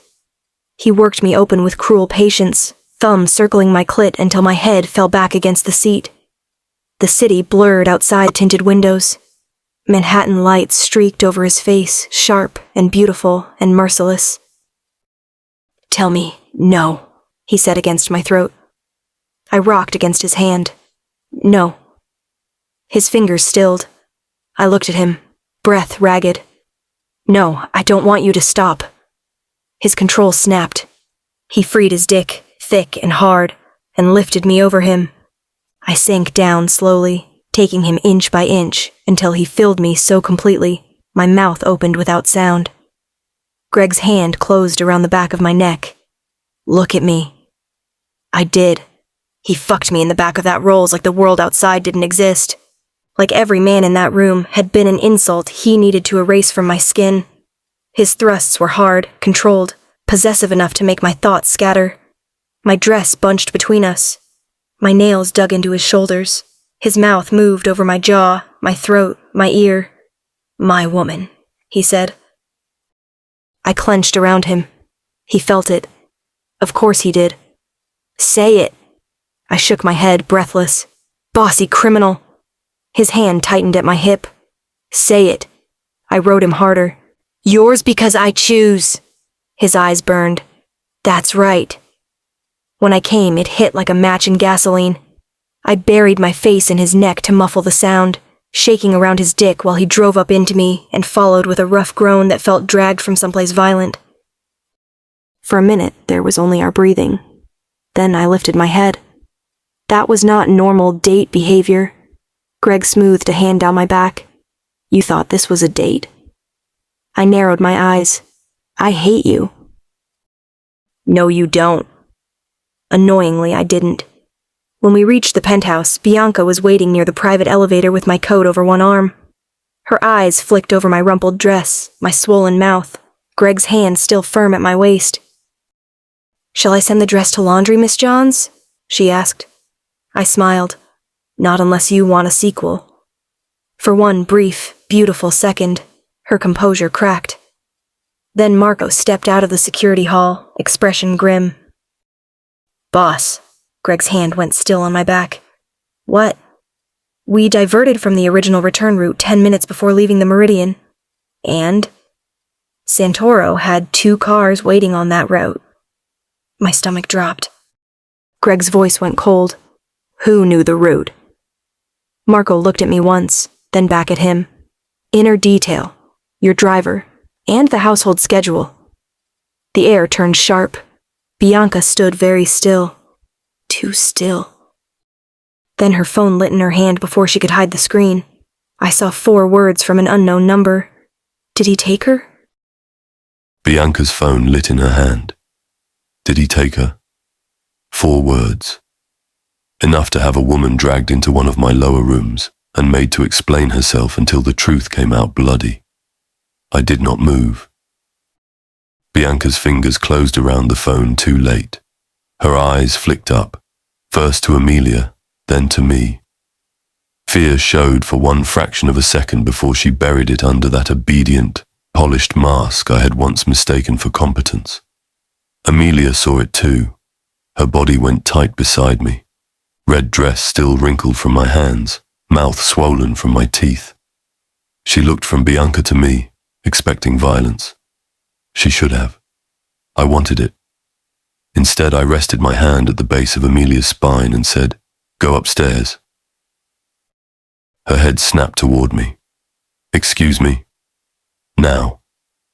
If you think I'm going to bed while Miss Jane Austen villain over there is texting kidnappers," I lowered my mouth to her ear. "Trust me, or I lose the chance to bury her properly." That stopped her. Amelia's breath hitched once. Then she smiled at Bianca with enough poison to make a weaker woman flinch. "Good night, Bianca," she said. "Try not to commit treason before breakfast. It's bad for the skin." Bianca said nothing. Elena appeared like a shadow at the hall entrance. She took one look at my face and understood the weather had changed. "Miss Johns," Elena said, "I'll escort you." Amelia went, but not quietly. She never did anything quietly. Even her anger had hips. When the elevator doors closed behind her, I turned to Marco. "Do not touch Bianca." His eyes sharpened. "Boss. She thinks she survived tonight. Let her." Bianca's throat moved.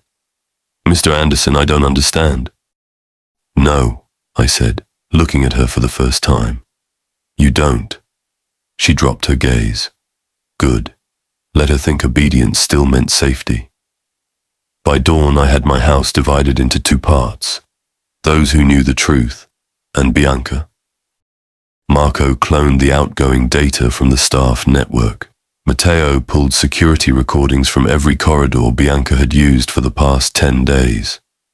Elena provided schedules, access logs, meal orders, linen room keys, and one brutally precise list of every mistake made against Amelia since she arrived. Wrong towels, cold coffee, delayed meals, the ruined red dress, the north sitting room, every petty insult written down in Elena's severe hand like evidence before sentencing. I read it twice. By the second time, I wanted blood. Not because Bianca had embarrassed Amelia. Amelia could skin a person alive with sarcasm and still ask for dessert afterward. Because Amelia had hidden the injury from me. She thought being strong meant standing alone. I would fix that.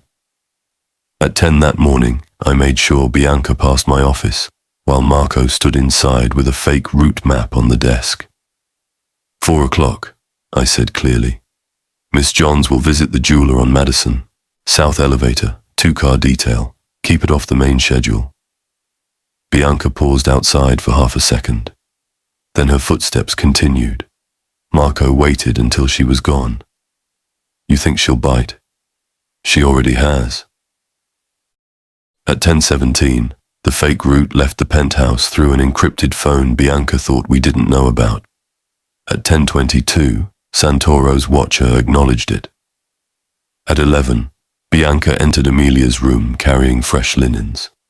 At 11:03, she slipped a diamond bracelet from the West guest suite into Amelia's black handbag. At 11:04, camera 3 caught the whole thing. I watched the footage once. Then I called the staff to the great room. Everyone came. guards, drivers, kitchen workers, maids, Eleanor, Rosa with flour still on one sleeve, Bianca last, chin raised, eyes too bright. Amelia arrived barefoot, wearing one of my white shirts over black leggings, curls loose around her shoulders. She took in the room and immediately narrowed her eyes at me. What did you do? Wait. That word has never led to anything good for women. Bianca stepped forward, clutching the black handbag like a priest holding a cursed object. Mr. Anderson, she said, voice trembling in a practiced way. I apologize for interrupting, but I found something concerning in Miss Johns's belongings. Amelia went still. Bianca reached inside and produced the bracelet. Gasps moved through the room. Rosa muttered, Madonna. Amelia's face hardened. You desperate little... Enough, I said, not to Amelia, to the room. Bianca turned toward me. I didn't want to believe it, but she has had access to private rooms, and after everything you have given her... I let her talk. Liars condemn themselves best when allowed space. She is not what you think, Bianca continued, growing stronger with an audience. Women like her see a man with power and mistake his bed for opportunity. Amelia laughed once, sharp and humorless. Say that again with your whole chest. Bianca looked at her. A guest should know when she is overstayed. The room chilled. I walked to Bianca. She stopped breathing. You're finished? I asked. Her lips parted. Mr. Anderson, I nodded to Marco. The first video played on the wall screen. Bianca entering Amelia's room. Bianca opening the handbag. Bianca planting the bracelet. Her face changed. Not enough for mercy. The second file played next.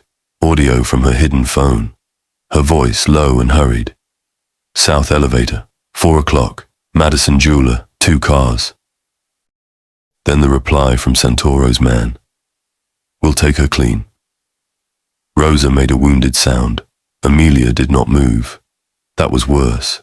The third file was the message from last night, enlarged on the screen. Did he take her? Bianca backed up one step. I can explain. No, I said. You can confess. I was afraid. Of Amelia. Her eyes flashed. There she was, the truth beneath the uniform. She came here and ruined everything. Amelia's brows rose. By asking for pancakes. You don't belong here, Bianca snapped. You walked in drunk, loud, disrespectful, and suddenly he breaks rules. He eats in the kitchen. He changes schedules. He looks at you. My hands closed at my sides. Bianca's voice cracked. I served him for years. I knew this house. I knew him. You knew my coffee, I said. She flinched. You knew my shirts, my towels, my silence. I stepped closer. You mistook access for importance. Tears filled her eyes now, furious and useless. She took my place. I leaned down until she had nowhere to look but at me. You forgot your place because you misunderstood hers. The room did not breathe. You were staff, Bianca. She is mine. Learn the difference before you leave my house. Amelia's inhale was quiet. I heard it anyway. Bianca began to cry. It did not help her. You are dismissed from Anderson property, I said. Your accounts will be frozen until my auditors finish. Your name goes to every household, club, hotel, and private employer connected to me. You will not work in this city again unless I allow it. Please. If you contact Santoro again, I will know. If you speak Amelia's name outside this room, I will hear. If you come near her, I will send pieces of your life back to you until there is nothing left to recognize. Elena signaled 2 guards.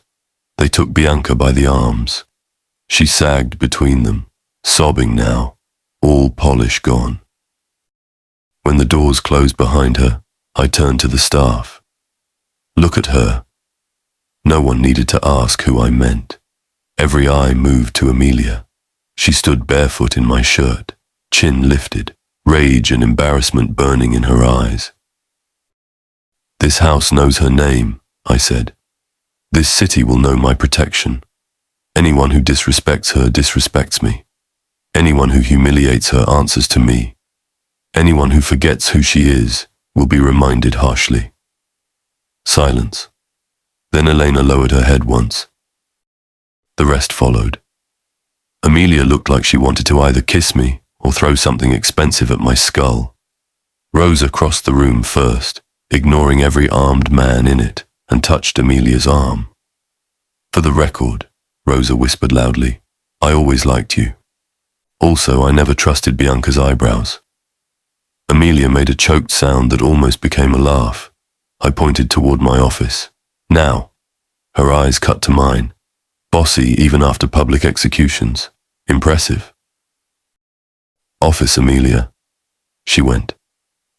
She waited until the door shut behind us before spinning around. "I did not need you to rescue me from a maid." "No," I said. "You needed to tell me she was hurting you." "She wasn't hurting me. She was being petty. She sent your route to men who wanted to take you.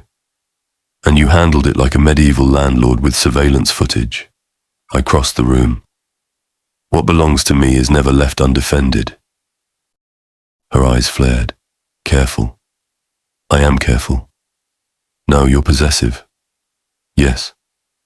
"That's not an argument. It was never meant to be." She stared at me, breathing hard, beautiful in her anger. Then she walked to the office door and locked it. My blood heated. "If you want me to walk out," I said, "unlock it." Amelia came back to me slowly. "I'm mad at you." "I know." "I hate when you make me feel protected and pissed off at the same time." "I know that too." She grabbed my collar and pulled me down. "Then shut up." Her mouth hit mine. There was no softness in it, no gratitude. She kissed like she was punishing me for every line I crossed and daring me to cross another. I lifted her onto the desk, shoved the papers aside, and stepped between her thighs. Her hands went to my belt, sharp and impatient. "Still mad?" I asked against her mouth. "Furious." "Good." I tore her leggings down enough to get my hand between her legs. She was wet already, cunt hot and slick against my fingers. Her breath broke. "Don't look smug. I'm looking hungry." I pushed 2 fingers inside her and watched her anger fracture into need. She gripped the edge of the desk, hips rolling into my hand, eyes daring me to stop. I didn't. I worked her until she was shaking, then freed my dick and dragged her to the edge. "Say it," I said. Her lips parted. "That I'm yours. That you choose this." She wrapped her legs around my waist. "I choose it. Now fuck me before I change my mind." I drove into her hard. Her head fell back, my name tearing from her throat. I fucked her over the desk with the whole house outside the door, and my hands locked on her hips, each thrust deep enough to make her nails score my shoulders through my shirt. She met me every time. Not conquered, not quiet. Mine because she decided to be. When she came, she bit my neck to muffle the sound, and I nearly lost what little control I had left. I followed inside her with a rough groan, holding her so tightly the desk creaked beneath us. Afterwards, she rested her forehead against my chest. "You're expensive emotionally," she muttered. I smoothed a hand down her back. "And you ruined my shirts." They were ugly in spirit. A knock hit the office door. "Marco." I closed my eyes once. "What?" His voice came through hard. "Boss, Bianca gave them the fake route." "I know. She didn't give them the elevator override used last night." My hand stilled on Amelia's back. Marco continued. "That code belongs to inner security."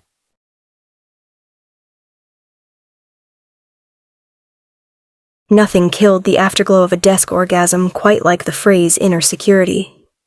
I was still half-dressed, sitting on the edge of Greg's office desk with my leggings twisted around one ankle and my pride somewhere under the scattered paperwork, when Marco's words came through the door. That code belongs to inner security.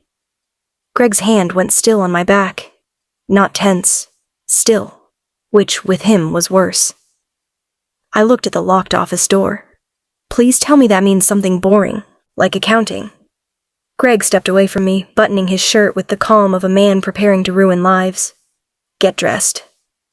See, that did not sound like accounting. He opened the door after I tugged my leggings back up. Marco stood outside, face carved into hard lines. Behind him, Vincent Moretti waited with a tablet tucked beneath one arm. I had seen Vincent twice since arriving at Greg's penthouse. Older, silver-haired, expensive suit. The kind of man who looked like he had taught knives how to be patient. Greg's voice dropped. Rotate every code. Lock the elevators to biometric access only. No one moves without approval. I crossed my arms. Love when a day starts with public humiliation and ends with prison upgrades. Greg didn't look at me. That annoyed me more than the prison part. For the next week, the penthouse became two different places at once. With Bianca gone, the house exhaled. I opened curtains until sunlight hit the black marble floors and made Greg's precious funeral showroom look slightly less like a vampire's retirement plan. Rosa started making real food again. Stew thick enough to fix childhood trauma, fried plantains after I begged dramatically, pasta that made grown armed men close their eyes in worship. I played music in the kitchen.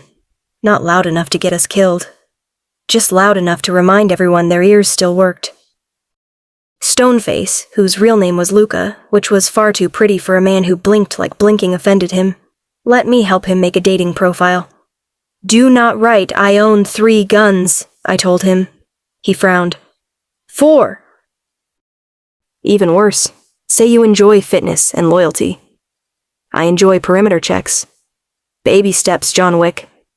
Rosa nearly dropped a spoon laughing. Even Elena started leaving extra coffee beside me without comment, which from her felt like a handwritten love letter. And Greg? Greg pretended to hate everything. He came home earlier anyway. He stood in the kitchen doorway, unsmiling, while Rosa yelled at a guard for stealing bread, and I explained to Luca why a bathroom mirror selfie was a cry for help. Your living room looks like a funeral home with better furniture, I told Greg one evening as he leaned against the counter. His eyes moved over the open curtains, the flowers Rosa had placed near the sink, the bowl of lemons I had arranged for absolutely no practical reason. I liked it before. You also like threatening people with steak knives, so forgive me if I don't trust your taste. His jaw clenched. From the pantry, someone whispered, 28 seconds. Greg looked toward the sound. Silence fell. I smiled into my coffee. Progress. But warmth did not mean freedom. The cage had prettier lighting now, that was all. Every door still required permission. Every hallway had a guard. Every call to Tasha came through an encrypted line, while Greg's men watched the signal like my cousin was a nuclear launch code. Tasha was alive, thank God, but bored and furious in whatever safe house Greg had hidden her in. I am being guarded by men who fold towels like assassins, she complained over video. One of them corrected the way I held a butter knife. At least you have butter. At least you have a Mafia daddy with cheekbones. Tasha. What? Trauma makes me honest. I laughed, but when the call ended, the walls pressed in again. I lasted 3 more days. Then I broke. I want to go outside, I said at breakfast. Greg didn't lift his eyes from his phone. No. I didn't even tell you where. No. What if I say church? His gaze rose. You? Fine. A coffee shop, a bookstore, a place where people wear bad shoes and nobody has an ankle holster. No. My fork hit the plate. I am not furniture, Greg. No, furniture wouldn't argue with me before 9. Funny. Controlling, but funny. His expression did not change. Santoro tried to take you less than a week ago. And you think locking me up fixes that? I think breathing fixes more than dying. I stood. I am trying to live. His eyes sharpened. You're trying to test the bars. Maybe stop giving me bars. I walked out before he could order me to stay. That afternoon, rain came down hard enough to blur Manhattan into gray glass. Greg was in a meeting. Marco had disappeared into security. Elena was downstairs terrorizing a florist. Rosa was elbow-deep in dough. And Luca was at the end of the hall, staring at his phone with the intense concentration of a man defusing a bomb. "Is it Nadia?" I asked. His ears turned red. Actual color. On stone face. "She said my second photo is less murdery." "That is basically a proposal." He looked up, alarmed. "Is it?" "Oh, sweetheart." While he panicked over whether to send a smiley face, the service door at the far end of the hall gave a soft electronic chirp. It opened. Just a few inches. I stared at it. A smarter woman would have found that suspicious. Unfortunately, I was not applying for smarter woman that day. I was applying for 5 minutes of air. I grabbed Greg's black hoodie from a hook near the back corridor, pulled the hood over my curls, and slipped through the door. The service elevator was waiting. No alarm, no guard, no voice from the ceiling saying, "Amelia Johns, take your ass back upstairs." I told myself it was luck. Later I would understand luck had nothing to do with it. Outside, the rain hit my face like freedom with poor manners. I made it 2 blocks, 2 glorious, stupid blocks. My sneakers splashed through puddles. My lungs filled with wet city air, exhaust, street cart smoke, and the human noise I had missed so badly, it hurt. I bought a coffee from a cart just because I could, burning my tongue on the first sip and nearly crying from joy. Then the black sedan rolled slowly along the curb beside me. My steps faltered. Another car turned at the corner ahead, too smooth, too patient. My skin prickled. "Miss Johns," a man called from under a large umbrella. I kept walking. He matched my pace. "Mr. Anderson sent us." I laughed once, cold and sharp. No, he didn't. The man smiled. "He wants you safe. Greg doesn't outsource bossiness to men wearing gas station cologne." His smile disappeared. A hand closed around my arm from behind. Everything in me snapped. I threw my hot coffee backward. The man cursed as it splashed across his face. I drove my elbow into something soft, twisted, and ran. Rain blinded me. My hood fell back. Someone shouted my name. Not Miss Johns. Amelia. The second sedan lurched toward the curb. Before the door opened, a black SUV cut across traffic and slammed between us so hard tires screamed against wet asphalt. Greg came out of the rain like wrath in a black coat. No hesitation, no warning. He grabbed the man closest to me by the throat and drove him against the sedan. Marco appeared on the other side, gun out, expression deadly. Luca was behind him, soaked and horrified. Greg's eyes found mine. For 1 second, the whole city stopped. Then he looked at the red mark on my arm where the man had grabbed me. The air changed. "Car," he said. "I'm fine." His voice dropped. "Car. Now." That tone should have sent me moving. Instead, fear and fury twisted together in my chest. "Don't you dare use that voice on me when I just saved myself with a medium roast." Greg handed the choking man to Marco without looking away from me. "Get in the fucking car, Amelia." I got in. Not because he ordered me, because my legs had started shaking. The ride back was silent except for rain hammering the roof. In the private elevator, Greg finally turned on me. "What the hell were you thinking?" "That I wanted coffee. You left protection." "I left a penthouse, Greg, not the country." His hand hit the emergency stop. The elevator jolted. I braced myself against the wall, soaked hoodie clinging to my skin. "Really? Now we're trapping me between floors? Creative." "You could have been taken." "But I wasn't." His face was carved from fury. If I had been 1 minute later. "You weren't. You think that matters?" "I think you don't get to treat fear like ownership." His jaw flexed. "You are not property." I gave him a bitter smile. Could have fooled me. He crossed the elevator so fast my breath caught, stopping inches from me. Property can be replaced. You cannot. The words hit harder than the anger. My throat tightened. He saw it. Of course he saw it. Greg Anderson missed nothing except basic emotional communication. You scared me, he said. Softly. That was worse too. I shoved his chest. Then stop making me feel dead while I'm alive. His eyes burned. The elevator started moving again. By the time we reached his bathroom, I was trembling from cold, adrenaline, and the stupid need crawling under my skin. Greg turned the shower on hot enough to steam the glass. Take off the wet clothes, he said. Do not order me. His gaze held mine. Then choose. I hated him for that. I loved him a little for it too.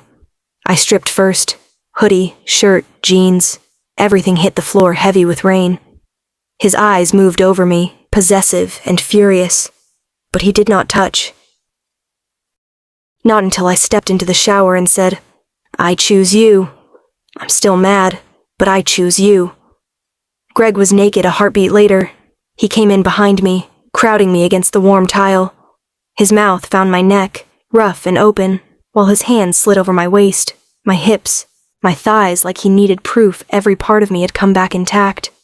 I'm not fragile, I whispered. No. His fingers slipped between my legs, finding my cunt already slick despite the fear, the fight, the rain still washing down my skin. You're reckless! I gasped when he pushed 2 fingers inside me. And stubborn.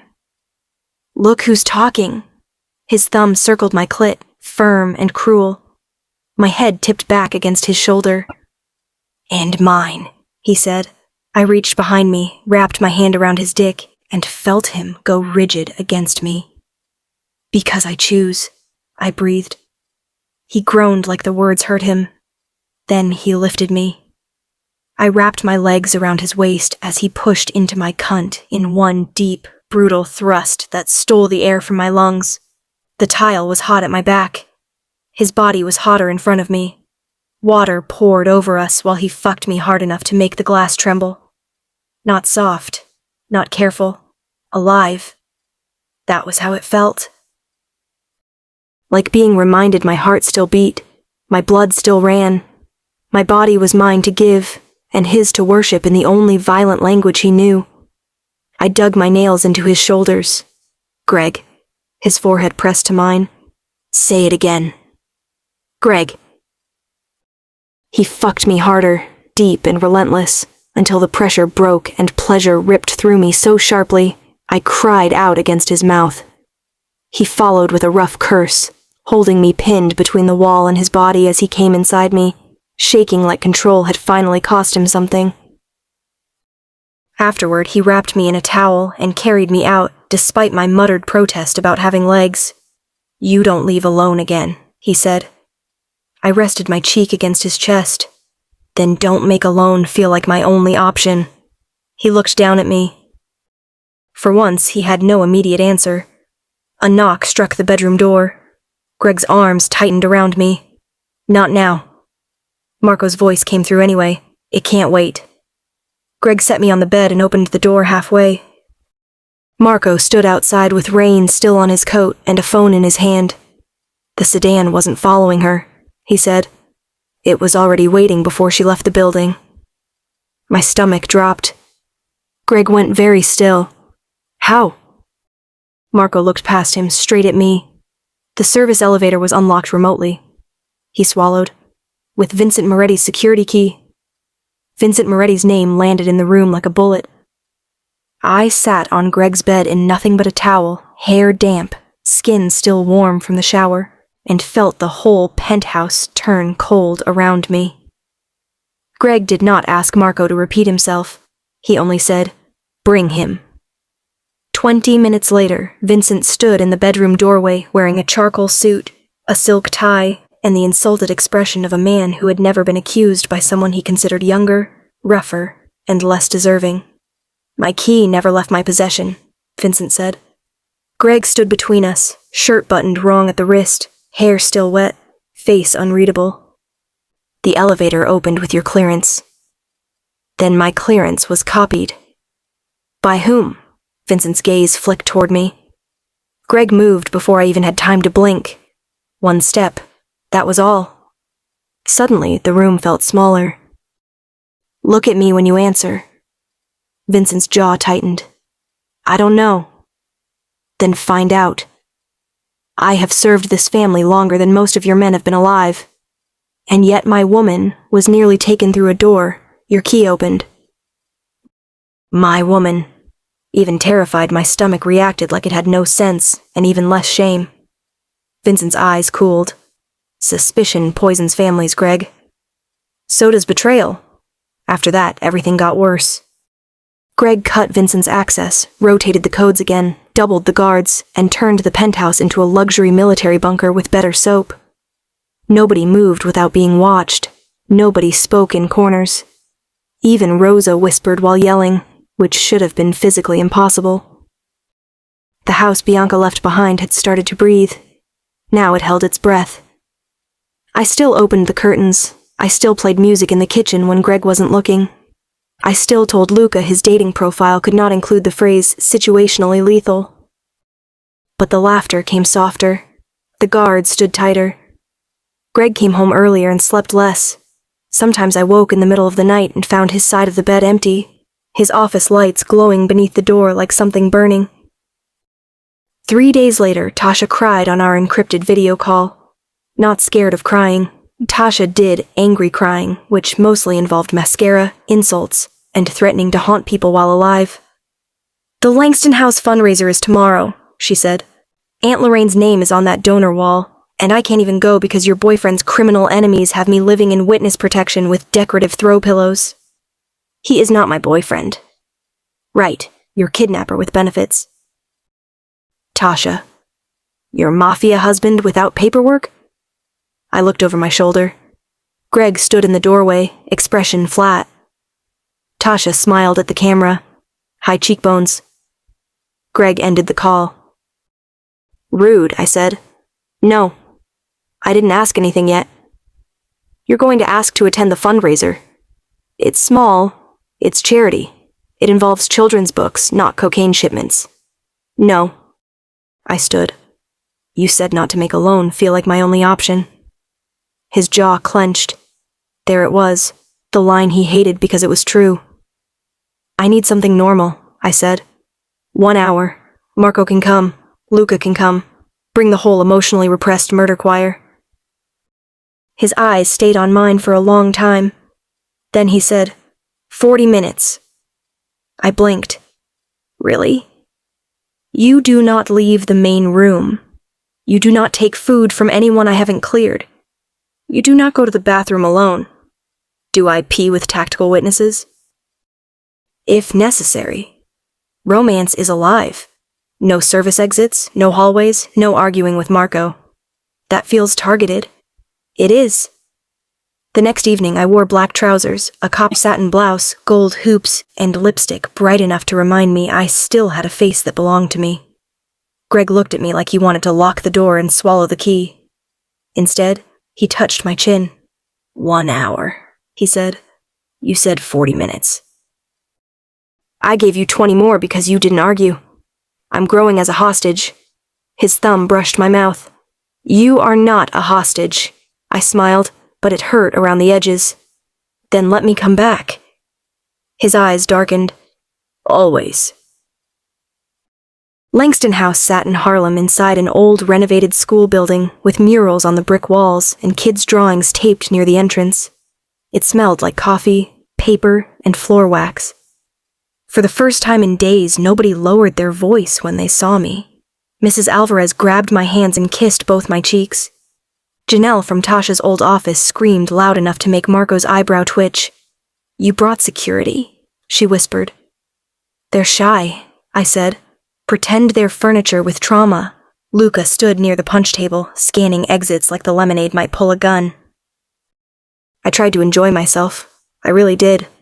There were donation baskets, cheap wine, speeches about literacy, children reading poems off folded paper. I smiled until my cheeks hurt. I laughed when Mrs. Alvarez told me I was too skinny, too pretty, and too hard-headed in the same breath. For a few minutes, I remembered who I had been before Greg Anderson's Rolls-Royce swallowed me whole. Then the lights flickered. Marco was beside me instantly. "Amelia!" The fire alarm shrieked. People startled, chairs scraping, voices rising. Luca moved toward the nearest exit. Another guard touched his earpiece and went rigid. Marco's hand closed around my wrist.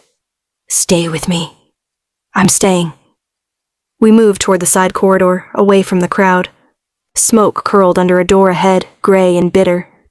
Marco cursed. "Not that way." A voice came from behind us. "Kitchen lift, now."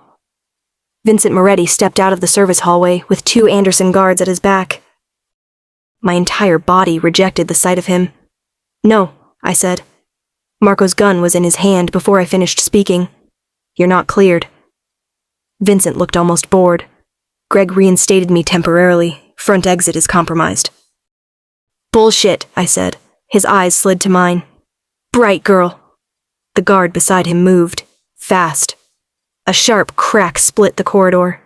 Luca dropped near the exit, hitting the wall hard. Marco shoved me behind him, fired once, then jerked as something slammed into his shoulder. I screamed his name. He went down on one knee, still trying to lift his gun. Vincent did not touch me. Of course he didn't. Men like him liked clean cuffs. One of the guards grabbed me from behind. I drove my heel down on his foot, threw my head back into his face, and heard bone crunch. "Fucking hell," he snarled. "Should have worn steel toes, asshole." Something pricked my neck. The hallway tilted. I fought it. I swear I fought it. I clawed, kicked, bit, tried to scream Greg's name, but the world folded in on itself, dark at the edges and roaring in the middle. When I woke, my hands were zip-tied behind my back and a hood covered my face. The air smelled like oil, river water, and cheap cologne. A van engine vibrated beneath me. I swallowed panic until it scraped my throat raw. "Whoever picked that cologne," I rasped. "You smell like a gas station tried to seduce a nightclub." Someone laughed. Someone else said, "Santoro said she talks. Santoro should start a newsletter." A hand shoved my shoulder. "Shut up." I shut up. For 12 seconds. Then I started counting. Turns. Stops. Horns. A bridge rumble under the tires. 2 men in the back with me. One had a limp when we got out. One wore a ring that clicked against his gun. The driver had a Boston accent and called Vincent the old man.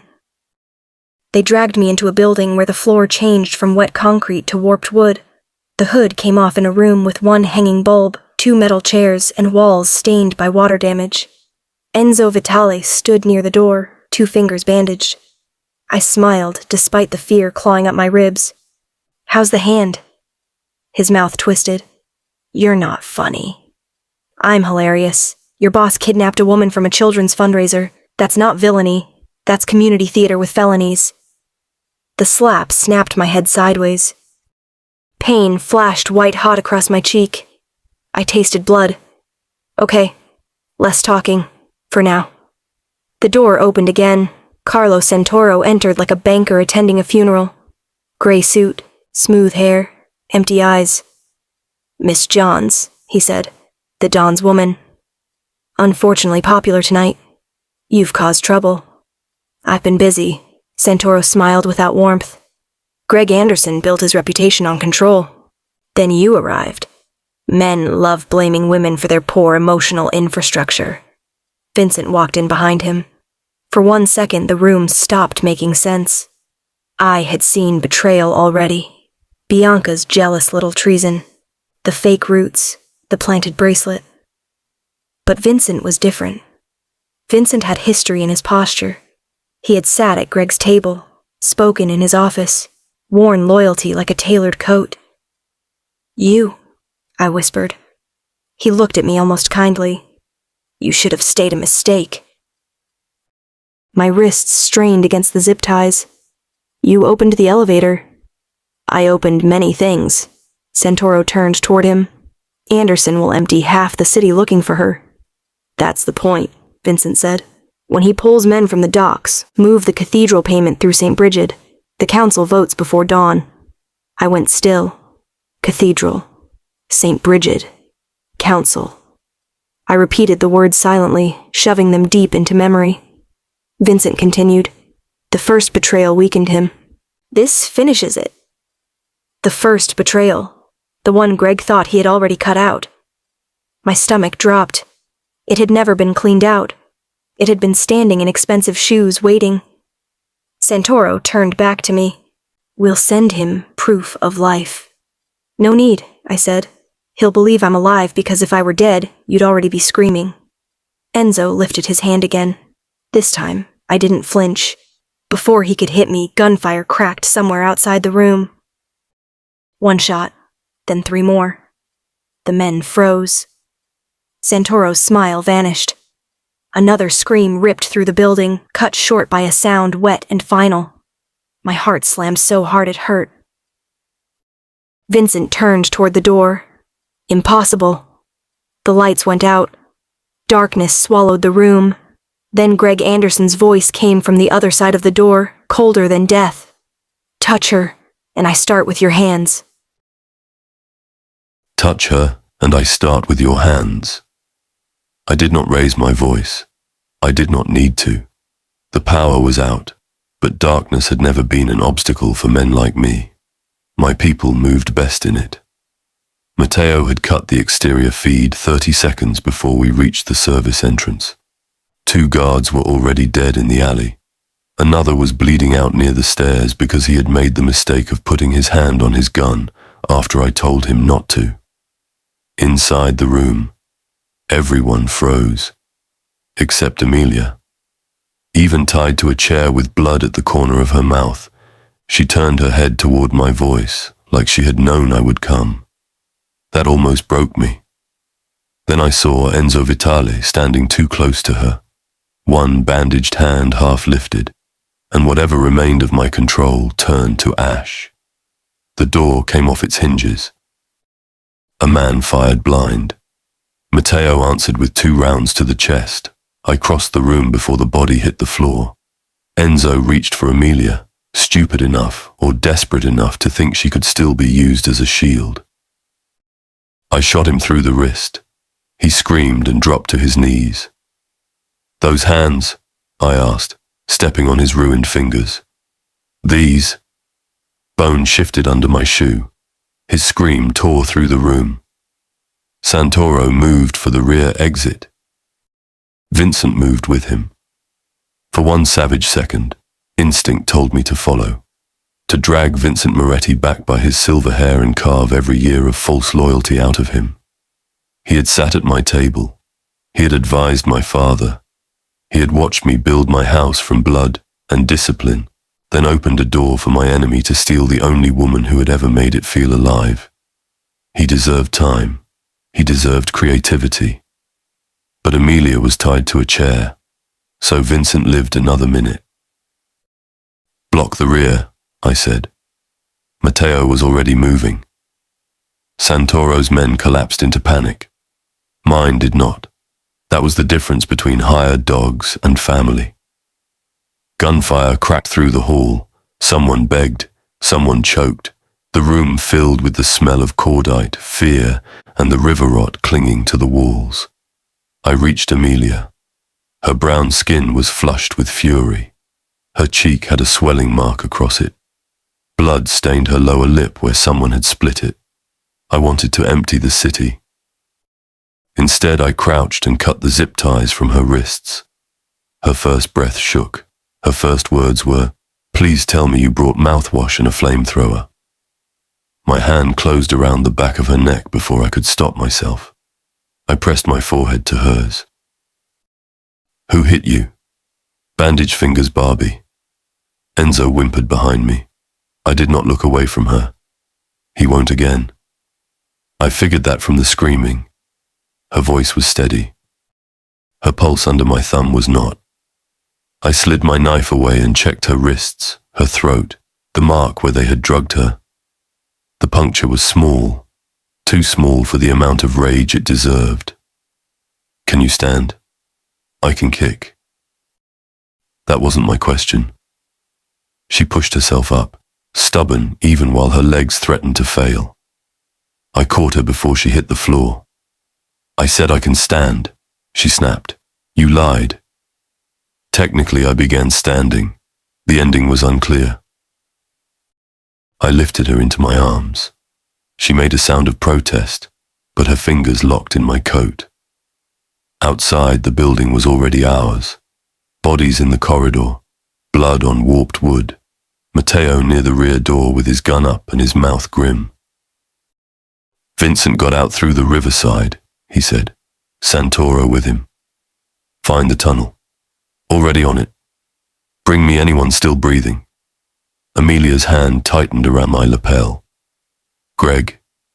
I looked down. Her eyes were sharp despite the drug still trying to drag at her.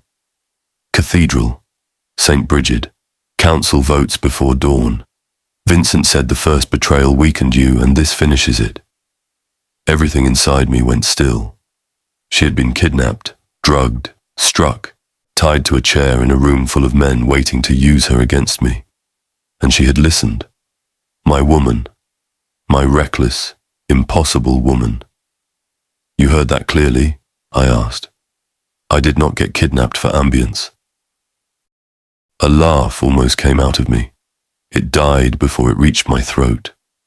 I carried her through the rain to the SUV while my men finished the work behind us. Enzo was dragged out screaming, one hand destroyed, his expensive suit dark with blood. I did not spare him a glance. He was alive because dead men could not answer questions. For now. Amelia watched him with hard eyes until the door shut between them. In the car, she tried not to tremble. I saw every tremor. Marco? She asked. Alive, shot through the shoulder. He gave me the plate before he let them take him to a doctor. Luca? Concussion. He's already annoying the medics. Her eyes closed briefly. Good. The rest of the ride passed in silence. Not peace. There was no peace in me. There was only the image of her tied to that chair and the knowledge that I had allowed Vincent close enough to open the door. When we reached the penthouse, the house was waiting. Not the way it had waited before Amelia. Before her, silence had been natural. Marble, black glass, men standing at attention, staff moving like ghosts. Since her, silence felt like a wound. Rosa cried when she saw Amelia. Eleanor did not, but her mouth pressed into a line so severe it was practically violence. Amelia tried to make a joke. I know. I leave the house once and come back looking like a rejected action movie extra. Rosa crossed herself and cursed in Italian. The doctor checked her in my bedroom while I stood by the window and tried not to put my fist through it. Mild concussion, bruising. The sedative would wear off. No broken bones. Words meant to comfort. They did nothing. After the doctor left, Amelia sat on the edge of my bed in one of my shirts, her hair loose around her shoulders, her split lip cleaned but still swollen. You're doing that thing, she said. I turned. What thing? Where you look calm enough to sign paperwork, but your eyes say somebody's getting buried under a highway. Several people. Greg. They took you, and you got me back.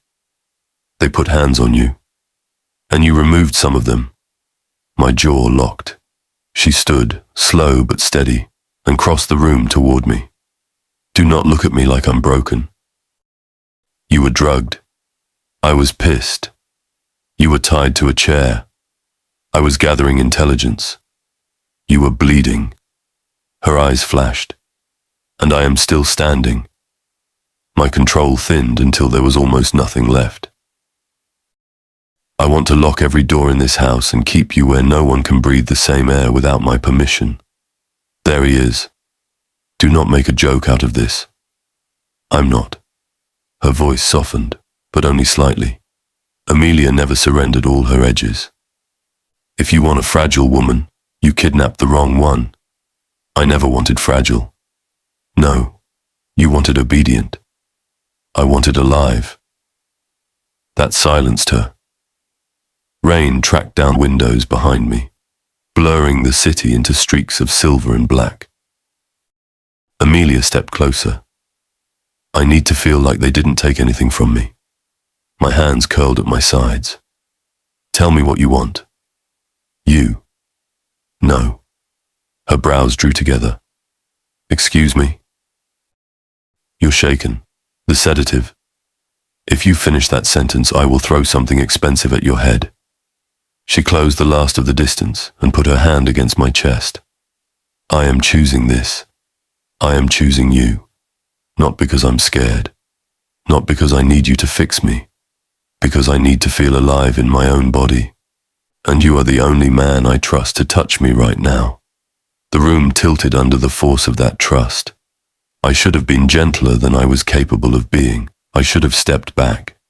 Instead, I cupped her face, careful of the bruise, and kissed her. She opened for me with a sound that went straight through my blood. Not broken, not passive. Her fingers dragged down my shirt and tore 2 buttons loose. Careful, I warned against her mouth. No. That was Amelia. Always no to the wrong thing. Always yes like a match struck in gasoline.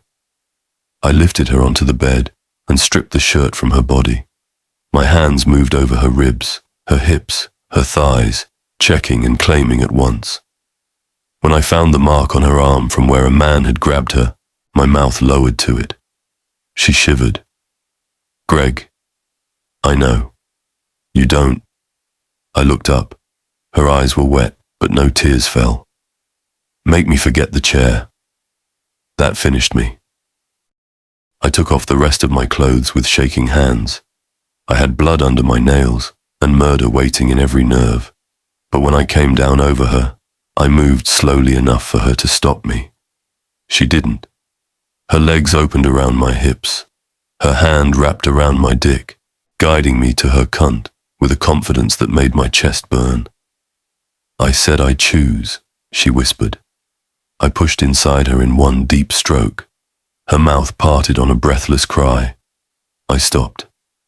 Amelia. If you ask if I'm sure again, I'll bite you. You already do. Then move. I did. Slow at first, because I needed to feel every inch of her alive beneath me. Then harder when her nails dug into my shoulders and her hips rose to meet mine. The bed hit the wall. Her breath broke. Mine turned rough, savage, no better than a growl. I fucked her like a man trying to climb back from the edge of losing everything. She took me like a woman refusing to be made into a victim. Her hands were everywhere, in my hair, on my back, around my throat for one wild second, pulling me down until her teeth caught my lower lip. Mine too, she said. I froze. Her eyes held mine, dark and fierce. If I'm yours, then you're mine too. Something inside me, something old and locked away, cracked open. Yes. The words sounded like a vow. I slid a hand between us, thumb finding her clit, and watched her fight the pleasure until it won. She came around my dick with my name torn from her mouth, body arching, nails scoring my skin. I followed seconds later, driving deep and staying there as I came, forehead pressed to hers, breath ragged and useless. After, she lay against me with her cheek on my chest. I held her as if the city might reach through the walls and try again. It would lose. My phone vibrated on the nightstand. Only 3 people could get through that line tonight. I answered without letting go of her. Speak. Marco's voice was rough, strained by pain. Boss. You should be unconscious. Probably. Amelia lifted her head. Tell him he's an idiot. She says you're an idiot. I heard. Marco exhaled. Vincent surfaced at St. Bridget 10 minutes ago. He's called an emergency council. I sat up slowly, bringing Amelia with me. Marco continued. He's claiming you're compromised. Says Santoro has proof your judgment is compromised by Miss Johns. My hand tightened around the phone. There's more, Marco said. I waited. The council summons names both of you. If you don't appear by dawn, they vote to strip the Anderson seat. Amelia went very still beside me. Then she reached for my shirt on the floor, pulled it around her shoulders, and looked me dead in the eyes. Then stop hiding me. No, rose in my throat by instinct. I killed it there. Amelia stood beside my bed in my shirt, bruised, furious, beautiful in a way that had nothing to do with softness. The split in her lip had not stolen her mouth. The mark on her cheek had not lowered her chin. They had taken her from me and still failed to make her smaller. Then stop hiding me, she said again. Marco breathed through the phone, waiting. I looked at the woman who had walked into my car by mistake and turned my house into a war I wanted to keep losing. Then I said, "Car's in 10. She comes." Marco paused. "Boss." "She comes." Amelia's shoulders shifted, not relief exactly. Victory. I pointed at the bed. "You sit until Elena brings clothes." I'm going to pretend that was concern and not an order. It was both. Multitasking. How modern of you. By the time we reached my office, the penthouse had stopped pretending to sleep. Elena arrived with black trousers, a fitted black jacket, and flat boots. Practical, sharp, respectful. Rosa came behind her with a plate Amelia had no chance of refusing. "Eat," Rosa said, eyes red from crying, "or I become dangerous." Amelia took the toast. Finally, a threat in this house, I believe. Luca stood near the door with a bandage at his temple and guilt carved into his face. "I lost you," he said. Amelia swallowed, then softened in a way that made every man in the room look away. "No, Stoneface. Betrayal did. Sit down before your concussion files a complaint." He almost smiled. Almost. That was what she did. Blood still under my nails. Traitors moving through my city. Council circling like vultures. And she made a wounded guard almost smile. I should have locked her away from all of it. Instead, I opened the files. Maps, accounts, council summons, security logs, Vincent's revoked key, the St. Bridget notice glowing on the main screen, stamped with old authority he had no right to use. Amelia stood beside me and studied everything, not like a frightened civilian, like a woman learning where to put the knife. "What exactly is St. Bridget?" she asked. "Neutral ground," Marco said, his arm in a sling, because apparently being shot through the shoulder had not taught him obedience. "Deconsecrated church downtown. Council uses it for emergency votes." "No." Amelia tapped the screen with one red nail. "He said payment through St. Bridget. You don't move money through a building unless the building has paperwork." The room went quiet. She reached into the pocket of the coat Elena had given her and pulled out a crumpled fundraiser program from Langston House. "I grabbed this before everything went to hell." She smoothed it across my desk. St. Bridget Community Trust was one of the donors tonight. So was Cathedral Restoration, LLC. Marco leaned closer. Amelia looked at me. Cathedral, St. Bridget, council votes before dawn. Vincent didn't just call a meeting, he bought one. My men began moving before I gave the order. Phones out, tablets up, accounts accessed through quiet channels that did not exist on paper. 3 minutes later, Matteo looked at me from across the room. 3 council-linked accounts received restoration grants 47 minutes ago, routed through St. Bridget Community Trust. Amelia smiled without humor. "If you're going to betray a Don, maybe don't use charity stationery." Something dangerous and unfamiliar moved through my chest. pride. Not because she was mine, because she was lethal without needing a gun. St. Bridget looked like a place God had abandoned and criminals had kept polished out of sentiment.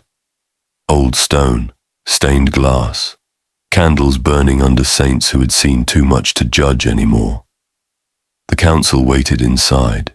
Rinaldi, Moreau, Kavanagh, men with old money, older sins, and the arrogance of people who believed rules protected them from monsters. Vincent stood near the altar in a charcoal suit, silver hair perfect, expression calm. His eyes moved to Amelia. Mine moved to his throat. Rinaldi spoke first. She has no seat here. I walked Amelia to the chair beside mine at the long table. She does now. Murmurs moved through the church. Vincent's mouth tightened. This is exactly why we are here. Anderson's judgment has been compromised by attachment. Amelia crossed one leg over the other. I was hoping for coffee first, but treason never has manners. A few men stared. One looked like he might choke. I did not smile. Proceed, Vincent. He spoke well. He always had. Loyalty, stability, tradition. A don distracted by a woman. A syndicate weakened by sentiment. He painted my rescue of Amelia as recklessness, my protection of her as blindness, my refusal to let enemies breathe as proof I no longer respected the balance of power. He forgot one thing. Power did not care what frightened men called it. When he finished, I placed the Langston program on the table.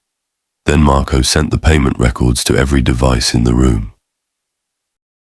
3 councilmen stopped looking at me. Amelia leaned forward.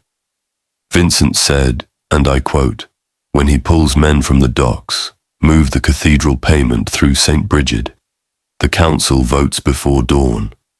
He said the first betrayal weakened Greg, and this finishes it. Her eyes held Vincent's. You also told me I should have stayed a mistake. The church went silent. Vincent's face did not change enough for most men to notice. I noticed. You kidnapped a woman under Anderson protection, I said. You opened my house to Santoro. You bribed council votes using a trust built to launder your cowardice. Vincent's gaze hardened. You cannot prove enough to execute me on neutral ground.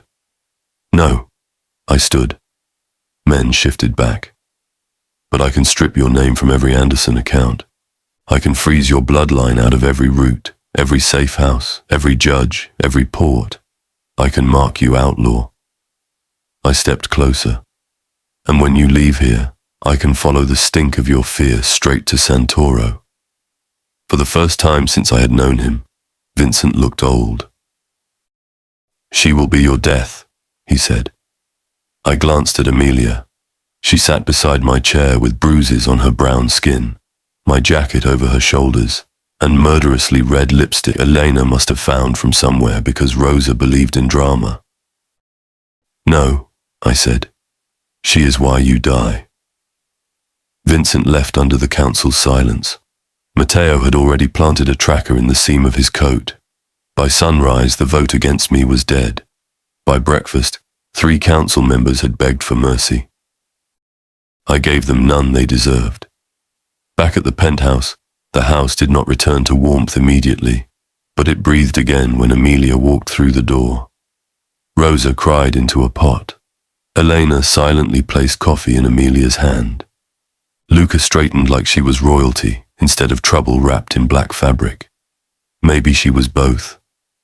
In my office, she stood at the window and looked down at Manhattan. I don't want to run from your world anymore, she said. You should. Probably. But I also should have checked the license plate before climbing into your Rolls-Royce. And look how that turned out. It turned into blood. It turned into us. I went still. She faced me. If men are going to come for me like I'm a queen, then I want the power of one. I won't be locked upstairs while everyone decides my life below me. I won't be your secret, your weakness, or your pretty prisoner. Her voice did not shake. If you want me, Greg, it's publicly, permanently, and with power. I had never been good with promises. Men like me did not build love out of words. We built it out of walls, bodies, names, and consequences. So I gave her the only vow my world respected. Marry me. Her lips parted, then her eyes narrowed. That sounded less like a proposal and more like a hostile acquisition. It is both. Romantic. In my world, a wife is blood, family, untouchable. To threaten her is to declare war on every Anderson who has ever lived. I moved closer. Take my name, Amelia. Stand beside me where they can all see you. Not as my hostage, not as my mistress, as my wife. She watched me for a long moment. If I belong to you, she said, then you belong to me too. You already have me. The truth cost more than I expected. Her smile was small and fierce. Good. Also, I refuse to have a wedding if your men stand around looking like armed funeral decorations. They're armed funeral decorations. Greg, I'll tell them to look festive. That is not better. I caught her by the waist and pulled her against me. Say yes. She lifted her chin. Yes. The word hit harder than any bullet. I locked the office door. Amelia watched me do it, heat replacing the last edges of exhaustion in her eyes. Careful, she said. A wife has rights. A wife has power.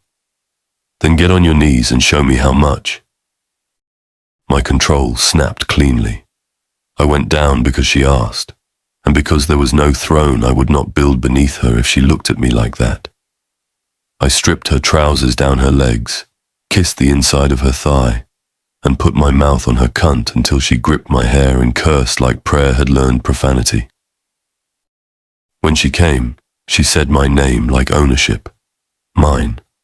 Hers. Both. I rose, unbuckled my belt, and she reached for my dick with steady hands, stroking me once before guiding me to her. I lifted her onto the desk, careful of every bruise, until she dug her heels into my arse and glared. Do not make me feel breakable. I drove into her hard. Her gasp broke against my mouth. There was nothing gentle about the way she took me. Nothing passive in how she locked around me, cunt wet and tight, nails in my back, teeth at my jaw. I fucked her on the desk where I had built an empire of cold decisions, and for the first time, the room felt less like command and more like surrender. When she came again, I followed, deep inside her, holding her to me as if my name was already written into her skin. A knock hit the door. I closed my eyes. Someone better be dead. Marco's voice came through. Not yet. Amelia laughed against my shoulder. Your staff needs timing seminars. I pulled her shirt around her before opening the door. Marco stood with a tablet in his good hand, expression grim. We intercepted Vincent's message to Santoro, he said. They know about the claiming. Amelia went very still beside me. I took the tablet. On the screen was a floor plan of the Meridian, marked in red. Bride's entrance, kitchen access, security blind spots. At the bottom, Vincent had written one line. Tell the future Mrs. Anderson to wear red. It will hide the blood. Marco looked at me. Boss, there's more. He swiped to a live feed from inside the Meridian service corridor. 3 Santoro men were already there, waiting. The live feed from the Meridian looked like a horror movie sponsored by wedding planners. 3 Santoro men stood in the service corridor wearing crisp white catering jackets, black gloves, and the dead-eyed patience of men who had never once worried about floral arrangements. I stared at the tablet in Marco's hand. Then I looked at Greg. Murder catering, I said. That's new. No one laughed. Honestly, rude. Greg's face had gone still in that terrifying way that meant someone's blood pressure was about to become an exterior design choice. We moved the ceremony, he said. No. His eyes cut to me. every man in the office suddenly found something deeply interesting about the walls. I was wearing his shirt, still sore in places I did not want to think about, with bruises on my wrists and my lip split because Enzo Vitale had made the last mistake his fingers would ever remember. I should have been in bed. I should have been wrapped in blankets, drinking tea, and pretending my life had not turned into a violent premium cable drama. Instead, my wedding venue was full of rival hitmen. And I was done being the woman people moved around like expensive luggage. "No," I repeated. "We don't move it." Greg stepped closer. "This is not a debate." "Then stop talking like I'm not in the room." His jaw tightened. There it was. My favorite soundless threat. I pointed at the tablet. They think they know the plan. They think I'm walking into the bride's entrance like a lamb in designer fabric. That means they're exactly where you want them. Marco looked between us. "She's not wrong." Greg did not look at him. "Do not encourage her." "I encourage myself," I said. "It's one of my worst qualities." "You were kidnapped last night. And I'm angry today." "That does not make you bulletproof." "No, but hiding does not make me safe." My voice lowered. "You offered me your name. You said a wife is blood. Family. Untouchable. If I start this by disappearing upstairs, every man watching will know I'm still the soft place to hit." His expression did not change, but something behind his eyes did. Fear, maybe. Not the weak kind. Greg Anderson did not fear for himself. He feared like a man choosing which city block to destroy first. "I won't be bait," I said. "I'll be the trap." Silence filled the office. Then Greg turned to Marco. "Full lockdown protocol at the Meridian. Replace all civilian staff with ours. Sweep every entrance twice.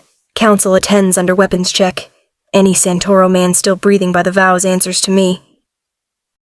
Marco nodded. Greg's gaze came back to me. "You do exactly what I say." "Careful. That sounded marital." "If I say down, you drop." "Romantic."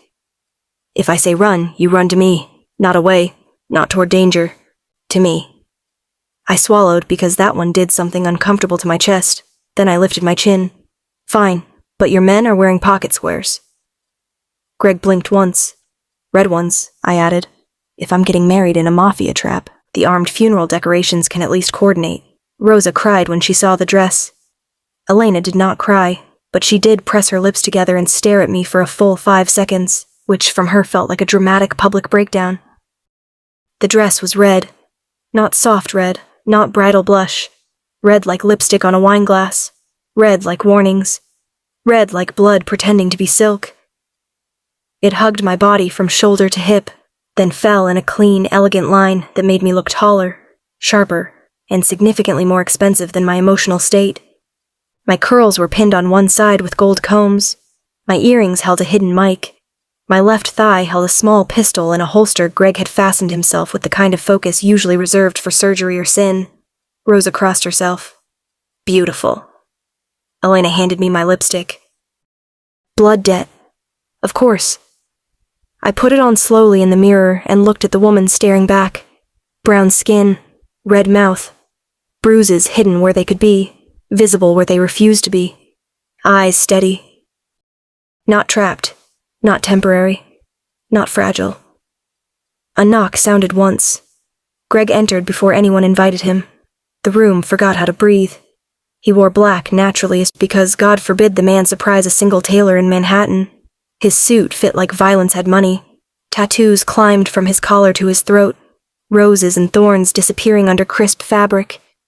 His eyes moved over me, and the heat in them was not soft enough for a wedding. Good. I did not feel soft. Rosa and Elena vanished with the speed of women who had been alive long enough to respect sexual tension and loaded weapons. Greg locked the door. I arched a brow. "We have a schedule." "We have 5 minutes." I was told there would be vows. His hand slid around my waist, careful of my bruises, but possessive everywhere else. "There will be. And murder. Yes. And coordinated pocket squares." His mouth brushed my ear. "Unfortunately." I laughed, and the sound cracked something open inside me. Maybe fear, maybe grief, maybe the last weak chain holding me to the woman who had climbed into the wrong Rolls-Royce and thought danger had better manners than disappointment. I turned in his arms and reached for his belt. Greg caught my wrist. Amelia. I want this before I walk into that room. His gaze darkened. Not because you're scared. Because I'm choosing. I placed his hand at the slit of my dress. I chose last night. I choose today. Keep up, Don Anderson. That did it. He backed me against the vanity, lifted the red silk, and dragged my panties aside. I freed his dick with shaking fingers that had nothing to do with fear. When he pushed into my cunt, I bit his shoulder to keep from crying out loud enough to scandalize Rosa, and possibly 2 generations of saints. It was not gentle. It was not slow. It was Greg fucking me like a vow made with hips and teeth and hands that could kill but knew exactly how to hold me together. I wrapped my legs around him, red dress bunched between us, lipstick smearing his jaw when I kissed him hard enough to bruise. Mine, he said against my mouth. I dug my nails into his neck. Mine too. He came with his forehead pressed to mine, breath ragged, control shattered for 1 perfect second. Then he fixed my dress, wiped his jaw with his thumb, and looked at the red smear like it was a medal. Now, he said, voice rough, we get married. The Meridian had never looked more beautiful or more ready to commit crimes. Black marble floors, gold lights, white roses dyed deep crimson at the edges. Every arrangement probably cost enough to fund a small school library, which annoyed me until I remembered several men in the room would likely bleed near them and bring the theme together. Guests filled the ballroom. Not civilians, not friends, council members, syndicate captains, men who spoke in codes and women who watched everything. Greg's guards stood along the walls in black suits with red pocket squares. Luca caught my eye from near the east entrance. I mouthed, festive. He rolled his eyes. Progress. Greg waited at the front beneath a suspended arch of red flowers and shadowed glass. When I walked in, the room changed. Men lowered their eyes. Not all because of Greg. Some because they understood the dress, the bruises, the fact that I was still walking. Good. Let them understand. A council elder stood between us, his hands folded over a leather book that probably contained vows, blood oaths, and maybe a catering invoice.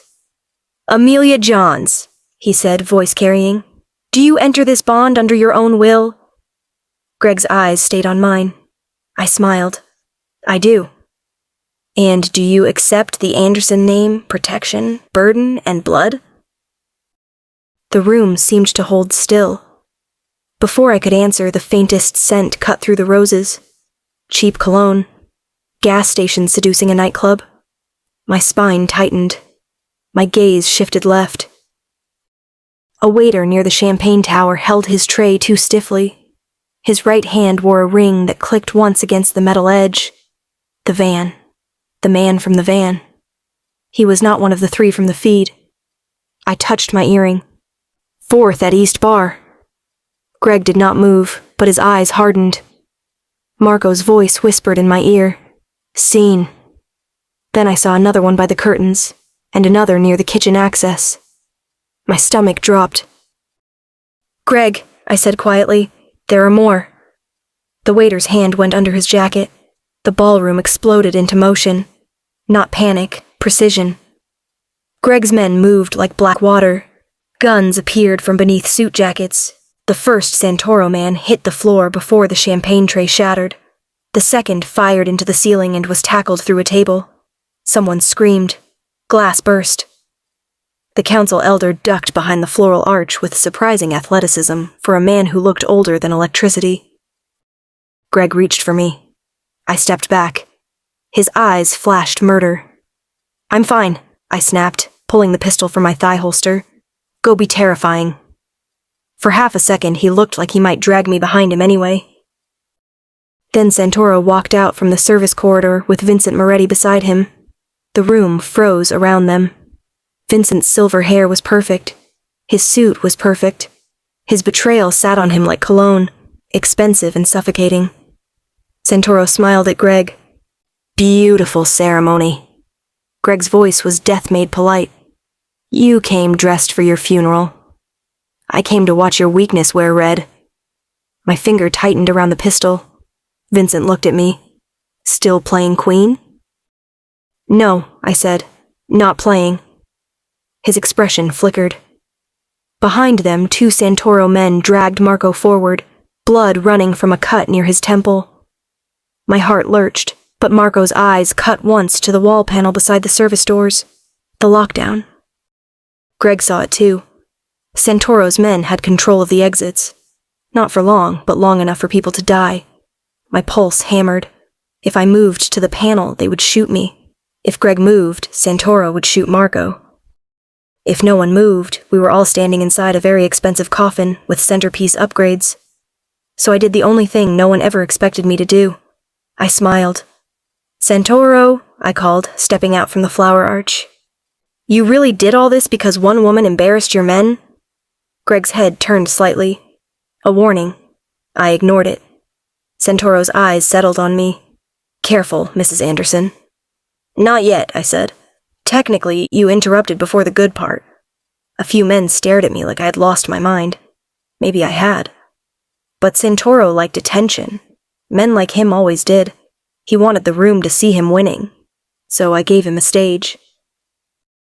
You kidnapped me from a children's fundraiser, I said. You hid behind a maid, an old traitor, and men wearing catering jackets.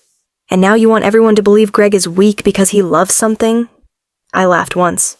No, you're scared because you never learned how to be dangerous without being empty. Santoro's smile vanished. Good. Look at me, asshole. Not at my hand slipping behind the floral stand. Not at the security panel hidden in the gold trim. Vincent noticed first. Carlo. I slammed my palm against the lockdown switch. Steel shutters dropped over every service exit with a thunderous crash. Greg moved. Fast enough that he became a blur of black suit and violence. Marco dropped. Matteo fired. Santoro's gun came up. Mine did too. I shot the man holding Marco before he could pull the trigger. The recoil kicked through my wrists. He fell. I did not. For one wild second, the whole room belonged to blood, bullets, and Greg Anderson. Then Santoro laughed. Not loudly, not sanely. He stood trapped inside the Meridian with every Anderson gun turning toward him, and he laughed like a man who had already spent the money. You think this was the trap? He asked. Greg had a knife in his hand. Vincent was on his knees, bleeding from the shoulder. I kept my gun aimed, though my hands trembled now. Santoro looked directly at me. No, Amelia, he said softly. This was the distraction. Every screen in the ballroom flickered. The Meridian's elegant gold monogram vanished. A live video feed appeared. For a second, my brain refused to understand what I was seeing. A chair, a dark room, a red dress, duct tape, Tasha. My cousin lifted her head, mascara streaked down her cheeks, a gag cutting into the corners of her mouth. Strapped across her chest was a block of wires and a blinking digital timer. 3 minutes. 2:59. 2:58. My heart stopped. Santoro smiled. Choose, Queen.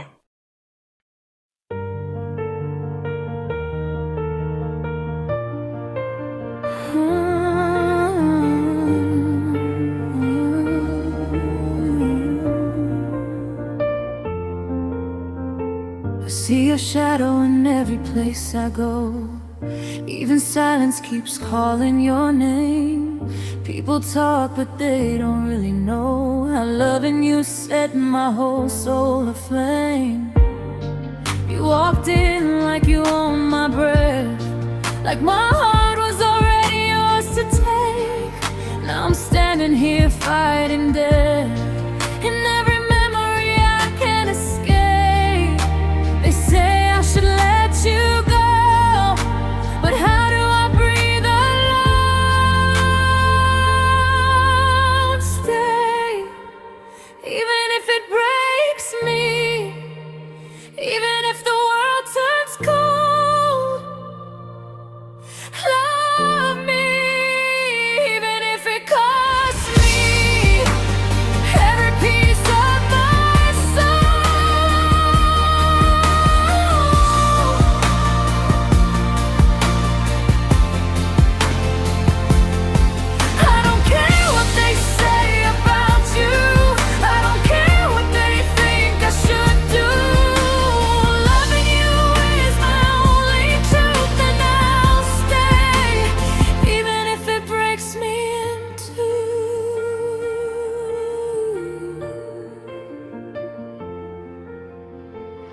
voice still lingers in midnight air, like a prayer I can't unlearn.